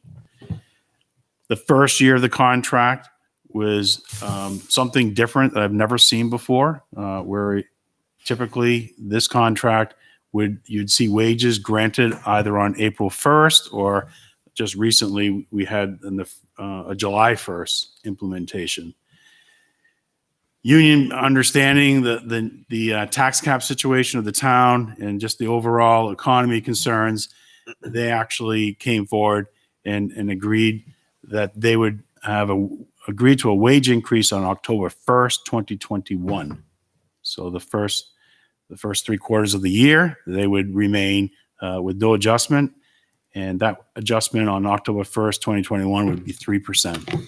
Merry Christmas. Then we would transition back to the normal annual increase of July 1st, which would be another 3% wage increase. And then in the final year of this contract, July 1st, 2023, they've agreed to 2.5% wage adjustment. Again, decreasing that 3rd year of the contract because recognizing that we don't know where we're going to be at that point in time. So contracts kind of geared towards the first year, not a very minimal impact to the town. The 2nd year, trying to really make them whole the best we can. And the 3rd year, setting, a reduction at 2.5%. I think it's a very reasonable, fair contract for both sides. And as I know, the Board of Selectmen had agreed to this in our, negotiations, and the union has agreed to it. So for those listening at home, the impact to the budget for 2021, again, by agreeing to that October 1st wage increase, delaying it that late into the contract year, the bottom line increase tax impact be $11,803. So That's good. it's in the first year. Very good. Thank you to everybody that negotiated and for the union to understand the struggles the town's facing with the tax cap and with all the loss of revenue due to COVID. Yeah. We greatly appreciate them working So, with and us. just make sure before you, if you, well, I think we have agreed to it officially. I think the board can vote now to agree to the You brought tentative it back agreement. saying yes. And just make sure we all sign it before you leave. And then I will have the union membership sign it as well. Gentlemen, do we have a motion? So moved. We have a motion by Mr. Leary, Second. second by Mr. Pinciero. Any further discussion? All those in favor? I'd just like to say thank you to the union for being able to cooperate with the town when they know what we're under. And the fact that they're willing to bend and to work with us shows great, Understanding. great understanding of the situation and the leadership, the chief and Troy for being able to work this out. Fantastic job by everyone. It shows just what kind of people we have in this group here. They're to be applauded. Thanks, Goes back Chief. to what the chief says. Team Litchfield. Team Litchfield, Jack. get everybody on board. Gentlemen, absolutely, 100%. Thank you, chief. So all those in favor? Aye. Aye. All those opposed? All those abstained? Motion carries 5-0-0. Next item is warrant articles. Oh, Mr. this Brown. was short. I don't think there's any reason for me to go through them again unless you have any questions. We have the police contract, which we just resolved. Yep. So I'll update those numbers. And we have the Health and Human Services agencies, which we've just resolved. Yep. So the only item I wanted to discuss this evening, we discussed the fire engine tanker. That's So next that will week. be on the article, the agenda for your next meeting. But article number 12, solar exemption. And working with Avatar, our assessing officials, they provided me with documentation that shows what all the communities in the state are doing. So I think they had about 62 communities that have a solar exemption in place. And it was pretty much every town putting this exemption in place, they exempt the solar equipment 100% of the assessed value. And that just seemed to be the trend throughout the state. And you can see that the data that we had was that we have right now with the new update collecting the solar equipment. We have 61 properties that actually have this equipment on their buildings. There's a total assessment townwide of about 1.2 million. And our tax rate 2020 at $18.58 per thousand. With this exemption in place, the total cost of the town would be the loss of $23,018.58 of tax revenue. So that tax revenue we are receiving this year because this assessment was picked up this year and taxes were assessed. This exemption, if approved, if this is the way the board wants to do it, next year in 2021, $23,000 short. residents would be eligible to apply and receive an exemption. I was told that I guess the systems can average anywhere from about 18,000 up to about 30,000. Every system's different. They're not identical. How about the lease purchase? We're not on there yet, Kevin. Hold your horses. What are you talking about? Lease purchase of the systems? Yeah. So that does not go back, from what I understand, would not go back to the taxpayer. That goes back to the person that owns it. Owns it, correct. They are not eligible for any of the cost savings that comes off of that. Okay. That's a question I asked because when they first come out, they're going wild with leasing these things. And it's changed. They're not doing it as much. You buy them. Well, I mean, I know a lot of people. I don't know if the tax advantages disappeared for the lease, Yeah, I know. the lease purchase. If there's anything else, if It meant that the company was liable for repairs and things like Yeah. that. So, in anything that Eversource would give, you wouldn't receive it as a homeowner, if you were leasing them, that would Correct. also go to the leasing company. Correct. So I guess, in front of us, we can either give 100% credit, or we could actually cap Mhm. the exemption. A percentage. Troy, is that the right word? Exemption. Yeah, you could We could cap it as $500 you or can- whatever the number is. you would cap it. I think you would cap it up to because it's all about the exemption of property value. Correct. So you would come up with a number of assessed value. So I quickly did. I think I did some quick math that if you would be eligible to get an exemption up to 26,500. So any value above the 26.5 would be taxable. Anything 26.5 or less would be exempt from taxation. How'd you come up with that number? I came up with that number looking at a credit of about $500. And I just looked at like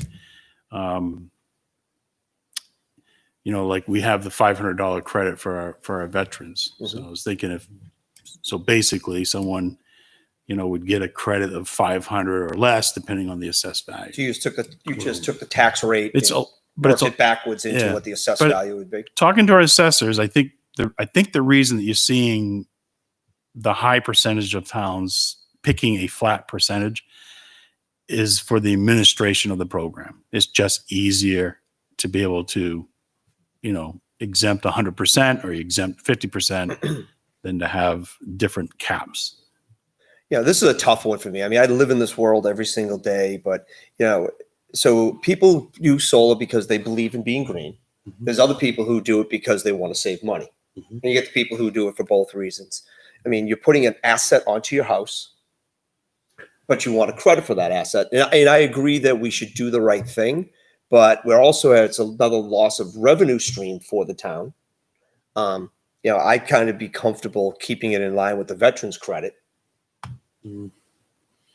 To me, I don't think it matters where you get your power from. I mean, we don't tax somebody because they have a box on their house, a meter, for a line, for a telephone pole or utility pole coming in. So I don't see why we'd tax them on this. I agree with you on that part of it. Now, what do we do on a resident who puts it in to sell power back? Now they have a revenue stream coming Their on top business. of it. Yeah. So, I mean, that's where I see it slightly different than just power coming to your house and what is your means. Just like we could go and pick any provider we wanted that came from 100% green, you get a benefit of that. I'm just kind of looking at it from a loss of revenue standpoint of the town. I think we should definitely give a credit for it, but do we want to give all of it, or do we want to cap it? I say give it all. Does this, does the current owner, are they the only one that gets credit for this, or does it pass down? It has to pass down. It depends on who owns the equipment. Now, what's the standard today? What percentage of people lease it? What percentage buy it? Yeah, I wouldn't want I have no idea where we're at now. I have no I think idea. you got a good myself. idea with going with the tax exemption you have for the vets. $500. $500. is a reasonable amount. Effective $500. Correct. Right? Well, again, with an exemption, see, a credit it's an actual dollar figure. So it's a Yeah. $500 credit. It's like This is an it's like- exemption of assessed value. So we would have, I wouldn't put 500. I would just figure out how much assessed value equals $500. At a rate of 1858, work backwards Yeah. to what is the assessed value. So that's where I came up with that 26.5 figure is that, and that doesn't mean everyone's going to get, a $500 exemption. We're going to exempt a system up to 26.5. Anything above that, you get taxed on. I think you either Fair. exempt. I think it gets a little confusing. Yeah, I think you either exempt it or you don't, and don't leave a gray area there. And I'm in favor of So I exemption. will, Mr. LaSalle brings up a good point. And I heard talking with Avatar today, there's two communities that they're aware of in the state that they did the 100% exemption, but they were able to word the article, they believe, so that if the property sold, the exemption no longer, you don't qualify for the exemption. So in other words, this is supposed to be an incentive for homeowners Mhm. to turn to green, So the energy. exemption that you're saying about is for the purchase of it, just about. If it gets sold, the Then they lose the buyer exemption. just gets the pleasure of paying less on utilities. Well, the exemption would stay in place, But it's a selling feature but that, too. that buyer they never invested the money to Put put, any money into it. they didn't do it. And so No, they didn't, but Pays less for utilities. did it increases the price of the home by having it? That's going to come down to who the buyer is. Yeah. Some people would look at it as a positive. Sometimes it some people doesn't. look at it as a negative. It's been the devil. Yeah. Yeah. depends if the system's, if Did it's it get re-roofed half its before they life put the panels up? expectancy. There you go. That's the biggest question right there. So Avatar question. is of the feeling that you can limit it to the initial Those are nice. investment. That's what our assessors had told me, that they were aware that there were two communities that did that. I mean, I would have to check the See, legal I would- counsel. I would be in favor of doing that. So I can work with legal counsel, make sure that's something we can do. If you could do that, yeah. we Because I can- do think, I believe that communities are adopting these exemptions as an incentive to promote green energy, Which is understandable. It makes sense. right? So the property owner takes the initiative to convert over and install this equipment. It's not just the roof. 10 years later, when someone comes to buy that property, they're looking at depreciation cost, everything, and they're just buying it as is. Yeah. And Yeah. the Yeah, if you could self- investigate that, that'd be great. That would be a good one. And the self-standing ones are the most popular now, Yeah. instead of the roof, because of the cost of replacing roofs and stuff like that. Some roofers won't touch it. That's why they got the lease on them, Mhm. because they want the company to come in and strip the panels off so they can do the roof and then they put the panels back on. Mhm. That's what the leasing was all about. Think about it. In New Hampshire, why you want to put something else on your roof? We got snow. To collect snow and ice. On my roof. It slides down faster. As soon as those panels warm up, all the snow lets go. Next. All right, thank you. So next we have Snowdrop in Lilac Court, dangerous trees. Mr. Brown. All right. As you know, Mr. Pinciero had brought this to my attention. He was contacted by the United States Postal Service, the delivery driver, and was expressing his concern that it's very difficult to deliver the mail on Lilac Court in Snowdrop Lane. And if you went down to that road, you'd see that trees were, when this development was put in place, trees were planted very close to the edge of pavement. And the trees are, mature now, and the limbs are probably extending a good 3 feet, maybe some 4 feet into the travel way. So it's getting reports that it's hitting vehicles. I've heard pedestrians complain that when they're walking down the street, they have to move out into the center of the road, and when there's oncoming traffic, things become narrow, and it's a safety hazard. Also learning that our plow equipment, our public safety equipment is being struck by the limbs. And so at this point in time, there's clearly a safety issue for those folks on that street and for the vehicles that are using the public way. We sent a letter to all the homeowners on the street asking them, or making them aware of the situation and asking them to trim their trees back. We offered that if they leave the brush alongside the road, we'll come down, pick it up, and haul it back to the transfer facility.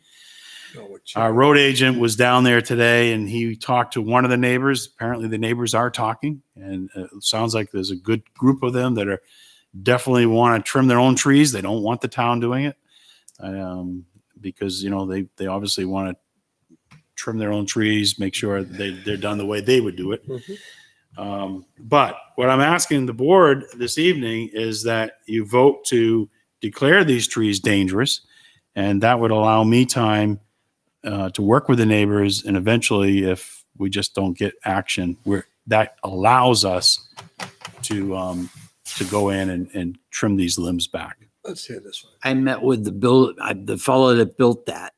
There should be somewhere in the archives, and I think if you spoke to Joan, possibly, The road acceptance bond, huh? the road acceptance Yeah, stuff. but who would be there with me? Somebody Joan. was there. Let Joan. Joni, yeah. You're allowed to speak to her because there should be some type of documentation that builder agreed that if they became an issue, which they have, Mhm. that he would move them Mhm. or remove them. Do you remember that? I remember think this you were discussion. there. I remember this discussion. First of all, we build a road and these trees are within the right of way. Exactly. Planted Public within right the of way, right right? of public right of way. I asked him to take them out, and he said, "Well, let us go through a year or two." Yeah. And I said, They're starting to grow. "We got to have something in writing." So there is something somewhere in writing. Who was the builder? Oh my God. Well, it was the guy from Nash, wasn't it? No, it's, holy Moses. No, he's Ask not. your brother. He knows. He had I a big wasn't fight holy with him. Moses. Okay, I'm sorry. I'll find out tomorrow. But I'm sure you're going to find it. There's some kind of Paradise, documentation of was it? that. Because we accepted the road, but Paradise? on conditions. Okay. They were only about this big one. Well, that's the thing, you know. They look good when the snowplow buried them. Okay, They take off mirrors every Christmas. but now they're at a point where the mirrors are gone. Yep. And Well, they nobody branch out. Funny thing about trees, Yeah. Grow over time. It just cost me. Broadview has them over there too. Huh? Now we got Broadview has them too. Oh, you know that one that was right in front of the house? Yeah. Well, I drove down Go the into the street. septic. I drove down the road, my ladder's on my truck, and I had. So those Lost are a 40 the foot. pines. Those are the pine The trees. pines, yeah. Those are the pine trees that somebody, The builder put them in. yes, I know. Yeah, Not US, the- US not the ones properties. way US down. properties, yeah. US Ones properties, at the yeah. top of the hill. Yep. I did, that came up in a discussion with Kevin recently. And he says, he says, that chipper is going to be very handy down there. I'd We like did to do know we did do some work If this you summer. do find that, Yeah. I'd really like to Yeah. know. Okay. They're in the right of way. Okay. If there's nothing in there to say that we can do anything with it, anything within the right of way is the town's The town, yeah. responsibility. Okay. If we elect to not go back there every year to trim trees, which is wise, we don't. There, yeah. Okay. Or if the builders will willing to come in and shovel them off and replant them on their land, fine. Well, if they want to do it, yeah. Yeah. If not, then the chainsaw would come out. Yeah. Let's- at I'm this just- point, it would be major expense. Yes. Yeah, The let, chainsaw's quicker. I'm hoping that just let trimming the the homeowners, limbs, costly. let the homeowners I do think their you're gonna thing. find that it's. but it's going to look. I know what's going to happen if you go down that road. The trees are planted so close to the road Mhm. that you have a beautiful street tree, and we're going to end up With nothing. moving half of the side of the tree, Exactly. and it's not going to look that great. It makes sense to cut them down. The word I, tunnel. I, is I going think away. we give the homeowners a chance to do their thing. Yeah. I mean, that's the right No, thing to It do. is. Let It's the them right go and thing to address do. it. and- No, I agree with you. No. Whether or not it's in the public right of way, give them the chance. I mean, it's their property. It's Yeah. really. Tree. All right. But yeah. So we can- we don't need to we can- vote we can do tonight. this. I No, think we can- no, we let's can just do see what the this. neighbors do and Yep. and we'll just keep encouraging. Have you it. received a letter from the postmaster? No, No, no. because he said he was going to go to the postmaster and have him, not the post, his super. His supervisor. Yeah. But if you go down there, you can But see they it. are- You can clearly they are see it. bad. I Oh, knew yeah. when he told me it. I said, "Oh my god!" I remember Well, that. why don't we vote to approve this and then you'll have this as a backup if- Okay. should you need it. Yep. So we don't have to address it again. With the understanding that we give the homeowners the chance to do their I thing. make a motion that we approve the trees are becoming hazard and that the town, knowing this and the homeowners knowing that they need to work with it, are understanding that it will be taken care of some way. Before you do that, Go on is to there the- any possibility by making this motion that we're determining that they are dangerous? If someone is injured or a glass is broken or a mirror is pulled off, do Going we back to become town. liable? Good I point. think I may Well, if pass they're that hanging by over the road, we're attorney liable before I anyways. start Yeah. making that motion. Yeah. If they're hanging over the road anyways, aren't we We're liable? already liable. Because we're responsible for the roads. But at least I we're think if addressing something it. happened today, there'd be a lawsuit against the town and the property owner. Mhm. I think. This So way, let's at least just- we're taking action. Yeah, so At if least we're we're taking taking action, action. at least I it, just think that. Yeah, at least if we're taking action, I do think. It's I like to catch put a 2020. time date on it. Yeah. It really is, but at least we're not ignoring it. No, I think the understand fact that the trees are on the right of way That alone. does open us Oh, it up. does. To a liability, Yeah. Absolutely. without a doubt. Without a doubt. so I'll second Somebody's Mr. windshield Lynch's gets motion. broken, they could come right back to us. I'd also like to add to that motion that by spring, No, you let's can't. I say, already can't. seconded it. You already seconded. take it back. Oh, Oh, what if somebody slips on the ice and crashes into one of these trees? That'll be small enough. It won't hurt anything. Tree's still small enough. Oh, I don't know. Those granite mailboxes is what I'm more concerned about. So we have a motion by Mr. Lynch and a second by Mr. Larry. He won't take it back. Any further discussion? No.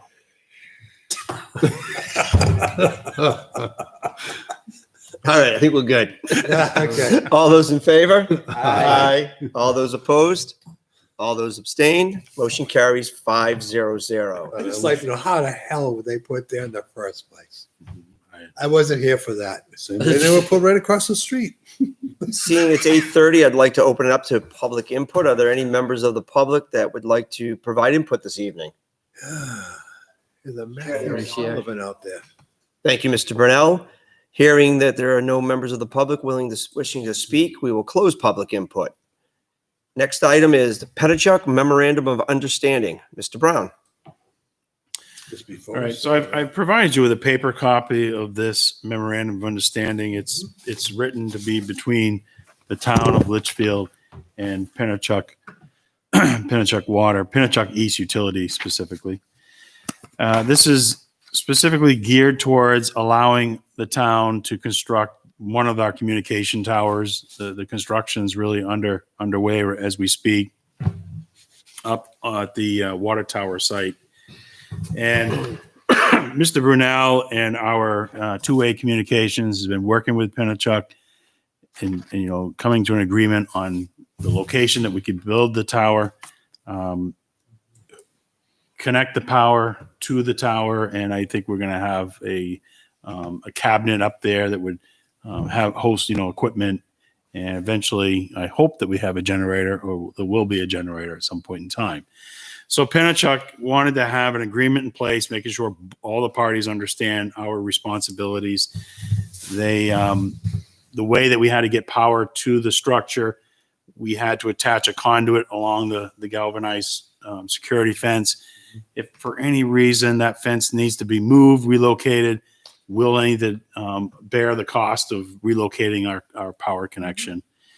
The other thing is, in this at first, you know, I was a little surprised, but I understand why they've requested this.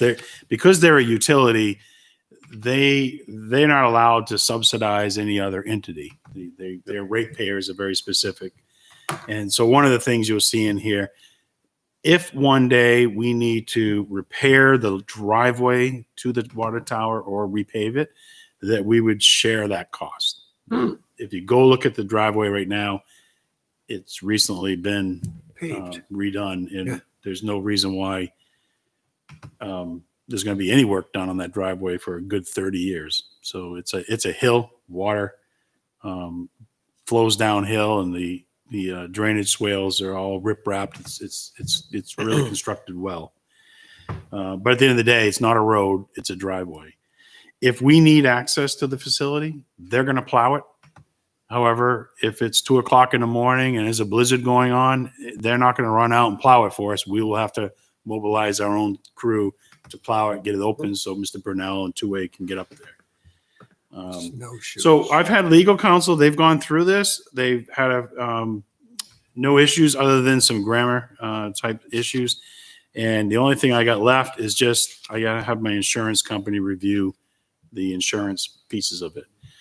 But I wanted to get this before you this evening because it's actually, I've been a little delinquent in getting this wrapped up. And I know Mr. Burnell he's been held up a little bit, but recently they've been able to come up with a solution for the tower, the structural base, the concrete base that we're going to pour up there. And that work's going to begin pretty soon. I wanted to make sure we got this in place before we really got into heavy construction. Thank you. That was a good thing. Don't get So wet. what I would do is like we did last time.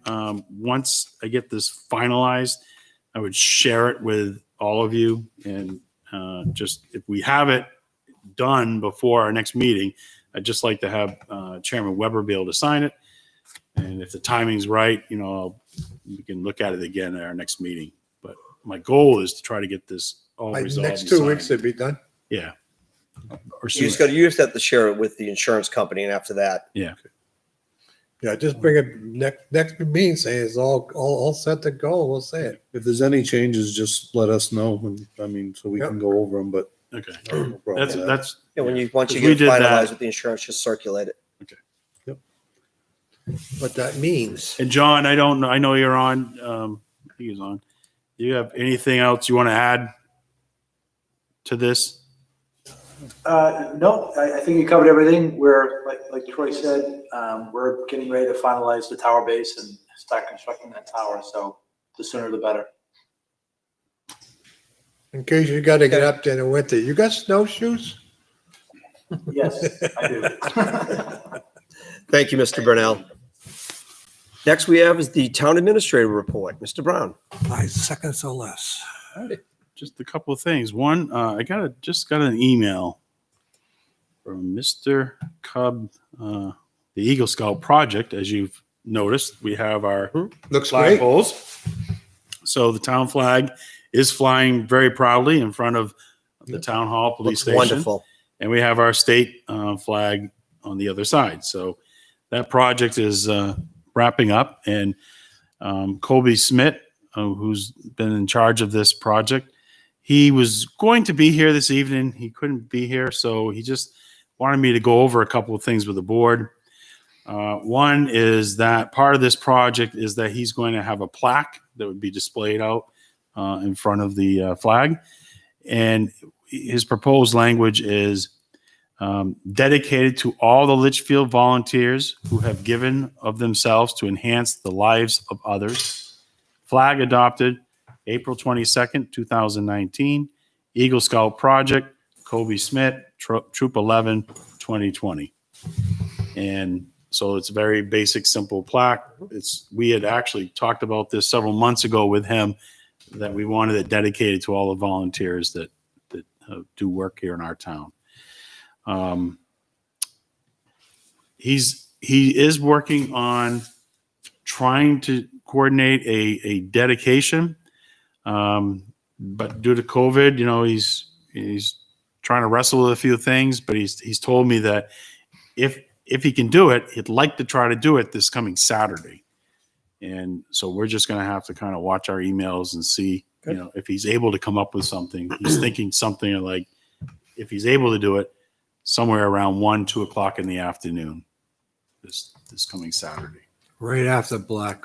Oh, never mind. And the other request that he has, he'd like to, the veterans have offered to donate a POW flag, and they'd like to fly that underneath the American flag. So we put that on the poll, and I just wanted to make sure the board didn't have any reason to believe the board wouldn't want that, but just wanted to run it past you. I personally 100% support it. I'm here. We made room for it this time. So really turned out to be a great project, and he did all that during the COVID, which is pretty tough. I have one thing I want to add to this Yeah. tonight. Due to the recent loss of Pat Jewett, our beloved Pat, we have a picture on the wall here. I'd like to get a frame for that. So if we can put it in this room and let it stay forever with a little something underneath it. I think it should be out in the lobby. Bring it out, let it be seen. Yeah. Okay? If you can find a frame for that, A new frame? yeah, make a frame around it. So There is framed. Yeah, but Yeah, that's it's framed. Yeah, you need, and something else. We like need that. something to Something really to look for a accent better past, frame. okay? Okay. She needs something that shines. somewhere. When we buy a frame, we buy Mr. Lynch some glasses. You painted in black. She picked that up somewhere. Good point. Probably.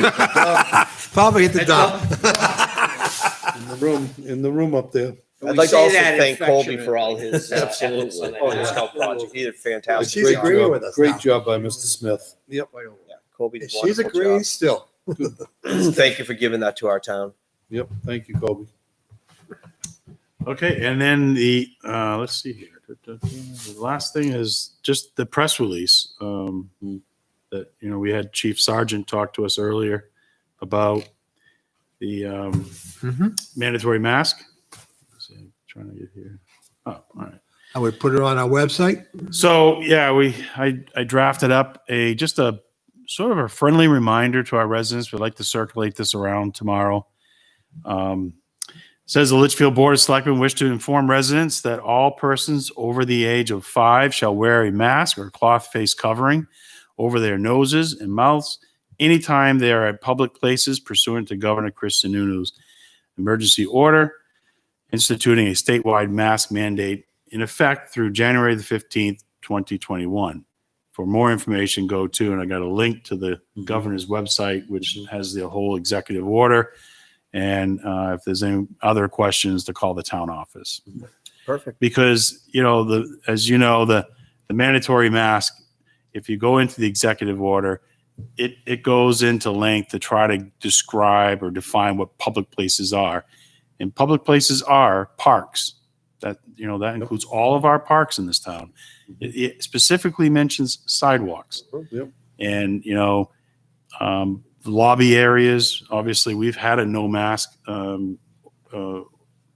ordinance or restriction in our lobby area here. So, again, asking all the residents to follow these So restrictions. the bike path is. The bike path is the sidewalk. Major one. It's Yes. That's one of those confusing ones because you're in a lot What of numbers open are air, up but again limited today? people, but you can put it up and down, Thank you for drafting that. Thank you. Appreciate it. Yeah. Are you gonna post that all over town or have some copies made and put in different locations? Like I could. I wasn't thinking about that, but we Yeah. probably could put some on the telephone poles or something on the About on the red alert. sidewalk, on the to bike path. homeowners. Yep. But we'll The stores. use our website and our Facebook and And any place where people go, the restaurants, the stores. I think, anything else? I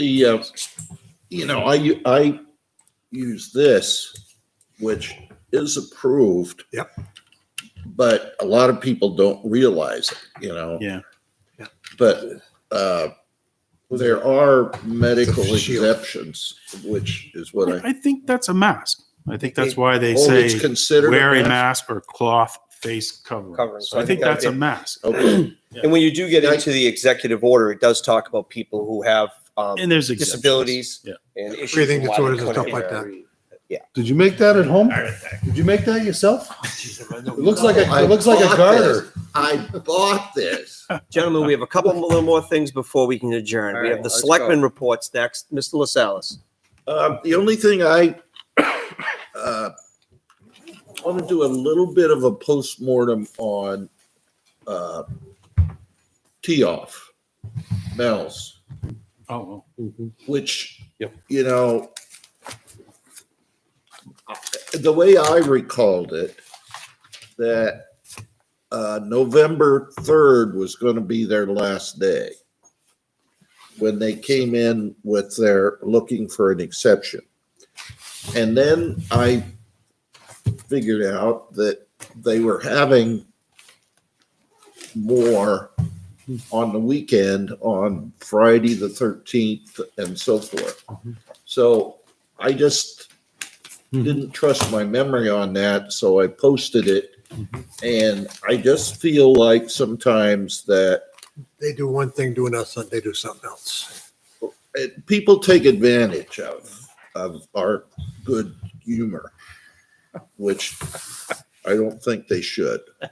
I'm with Mr. LaSalle. I do remember a date, but however, I believe when the motion was made, it was made to the end of Mel's season, end of Spooky World season. So, but I'm like you, I remember that November 3rd date being talked about within the discussion of the group.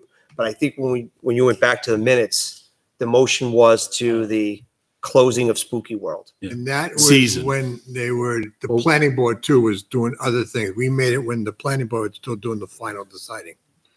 But I do agree with you, there was a date I spoken think about. when we had, and he was on here, I believe he mentioned it was November 2nd. Was the last night that It was the last night they were going to use it. That's what So, they The had. gentleman I at the think- Fiesta shows definitely did. So, yeah, so I believe that, in good faith, that should have been what they did. We I bent, agree. we bent over backwards with them this year, and I think they kind of stuck it to us a little. I agree. It's not very nice. It's a holiday season. Mr. Pizziero. They meet the first Thursday of the month, so. The last rec meeting, we discussed the impact fees for Jeff Lane, and I have another rec meeting tomorrow evening. Mr. Leary. Budget committee, we're off this week. We start voting on the school budget next week. We met last week. Nothing much to report. Mr. Lynch. Plan board met last week. We approved the sign. Cannot be a Christmas color, can only be black and white. That's the thing. And we approved a one lot subdivision on one of the roads. Okay. That It's- road. Yeah, That narrows it down. yeah, Yeah, pretty well. yeah. Pheasant Lane, Pheasant. That's where it was, excuse me. I'm trying to remember exactly at the time. Okay. Existing lot of record that had enough land to make another house lot. One of the few over there. There's not many on No, Pheasant Lane. it was a tough night. Okay, we had no items removed from consent. We had no other business. Do we have a motion to adjourn? Oh, I love doing this. So moved. I make We have a motion by Mr. I'll Leary, second it. second by Mr. Pinciero. Any discussion? Oh, well, Those in I really favor? want to think Jack needs to Aye. go home. but- All those opposed? Says All those anything. abstained? Motion carries 5-0-0. Thank you, everyone, for tuning in. Be safe, and I hope everybody has a very happy Thanksgiving. Have a wonderful Thanksgiving, folks. Be well. Bye, gentlemen. Thank you, John.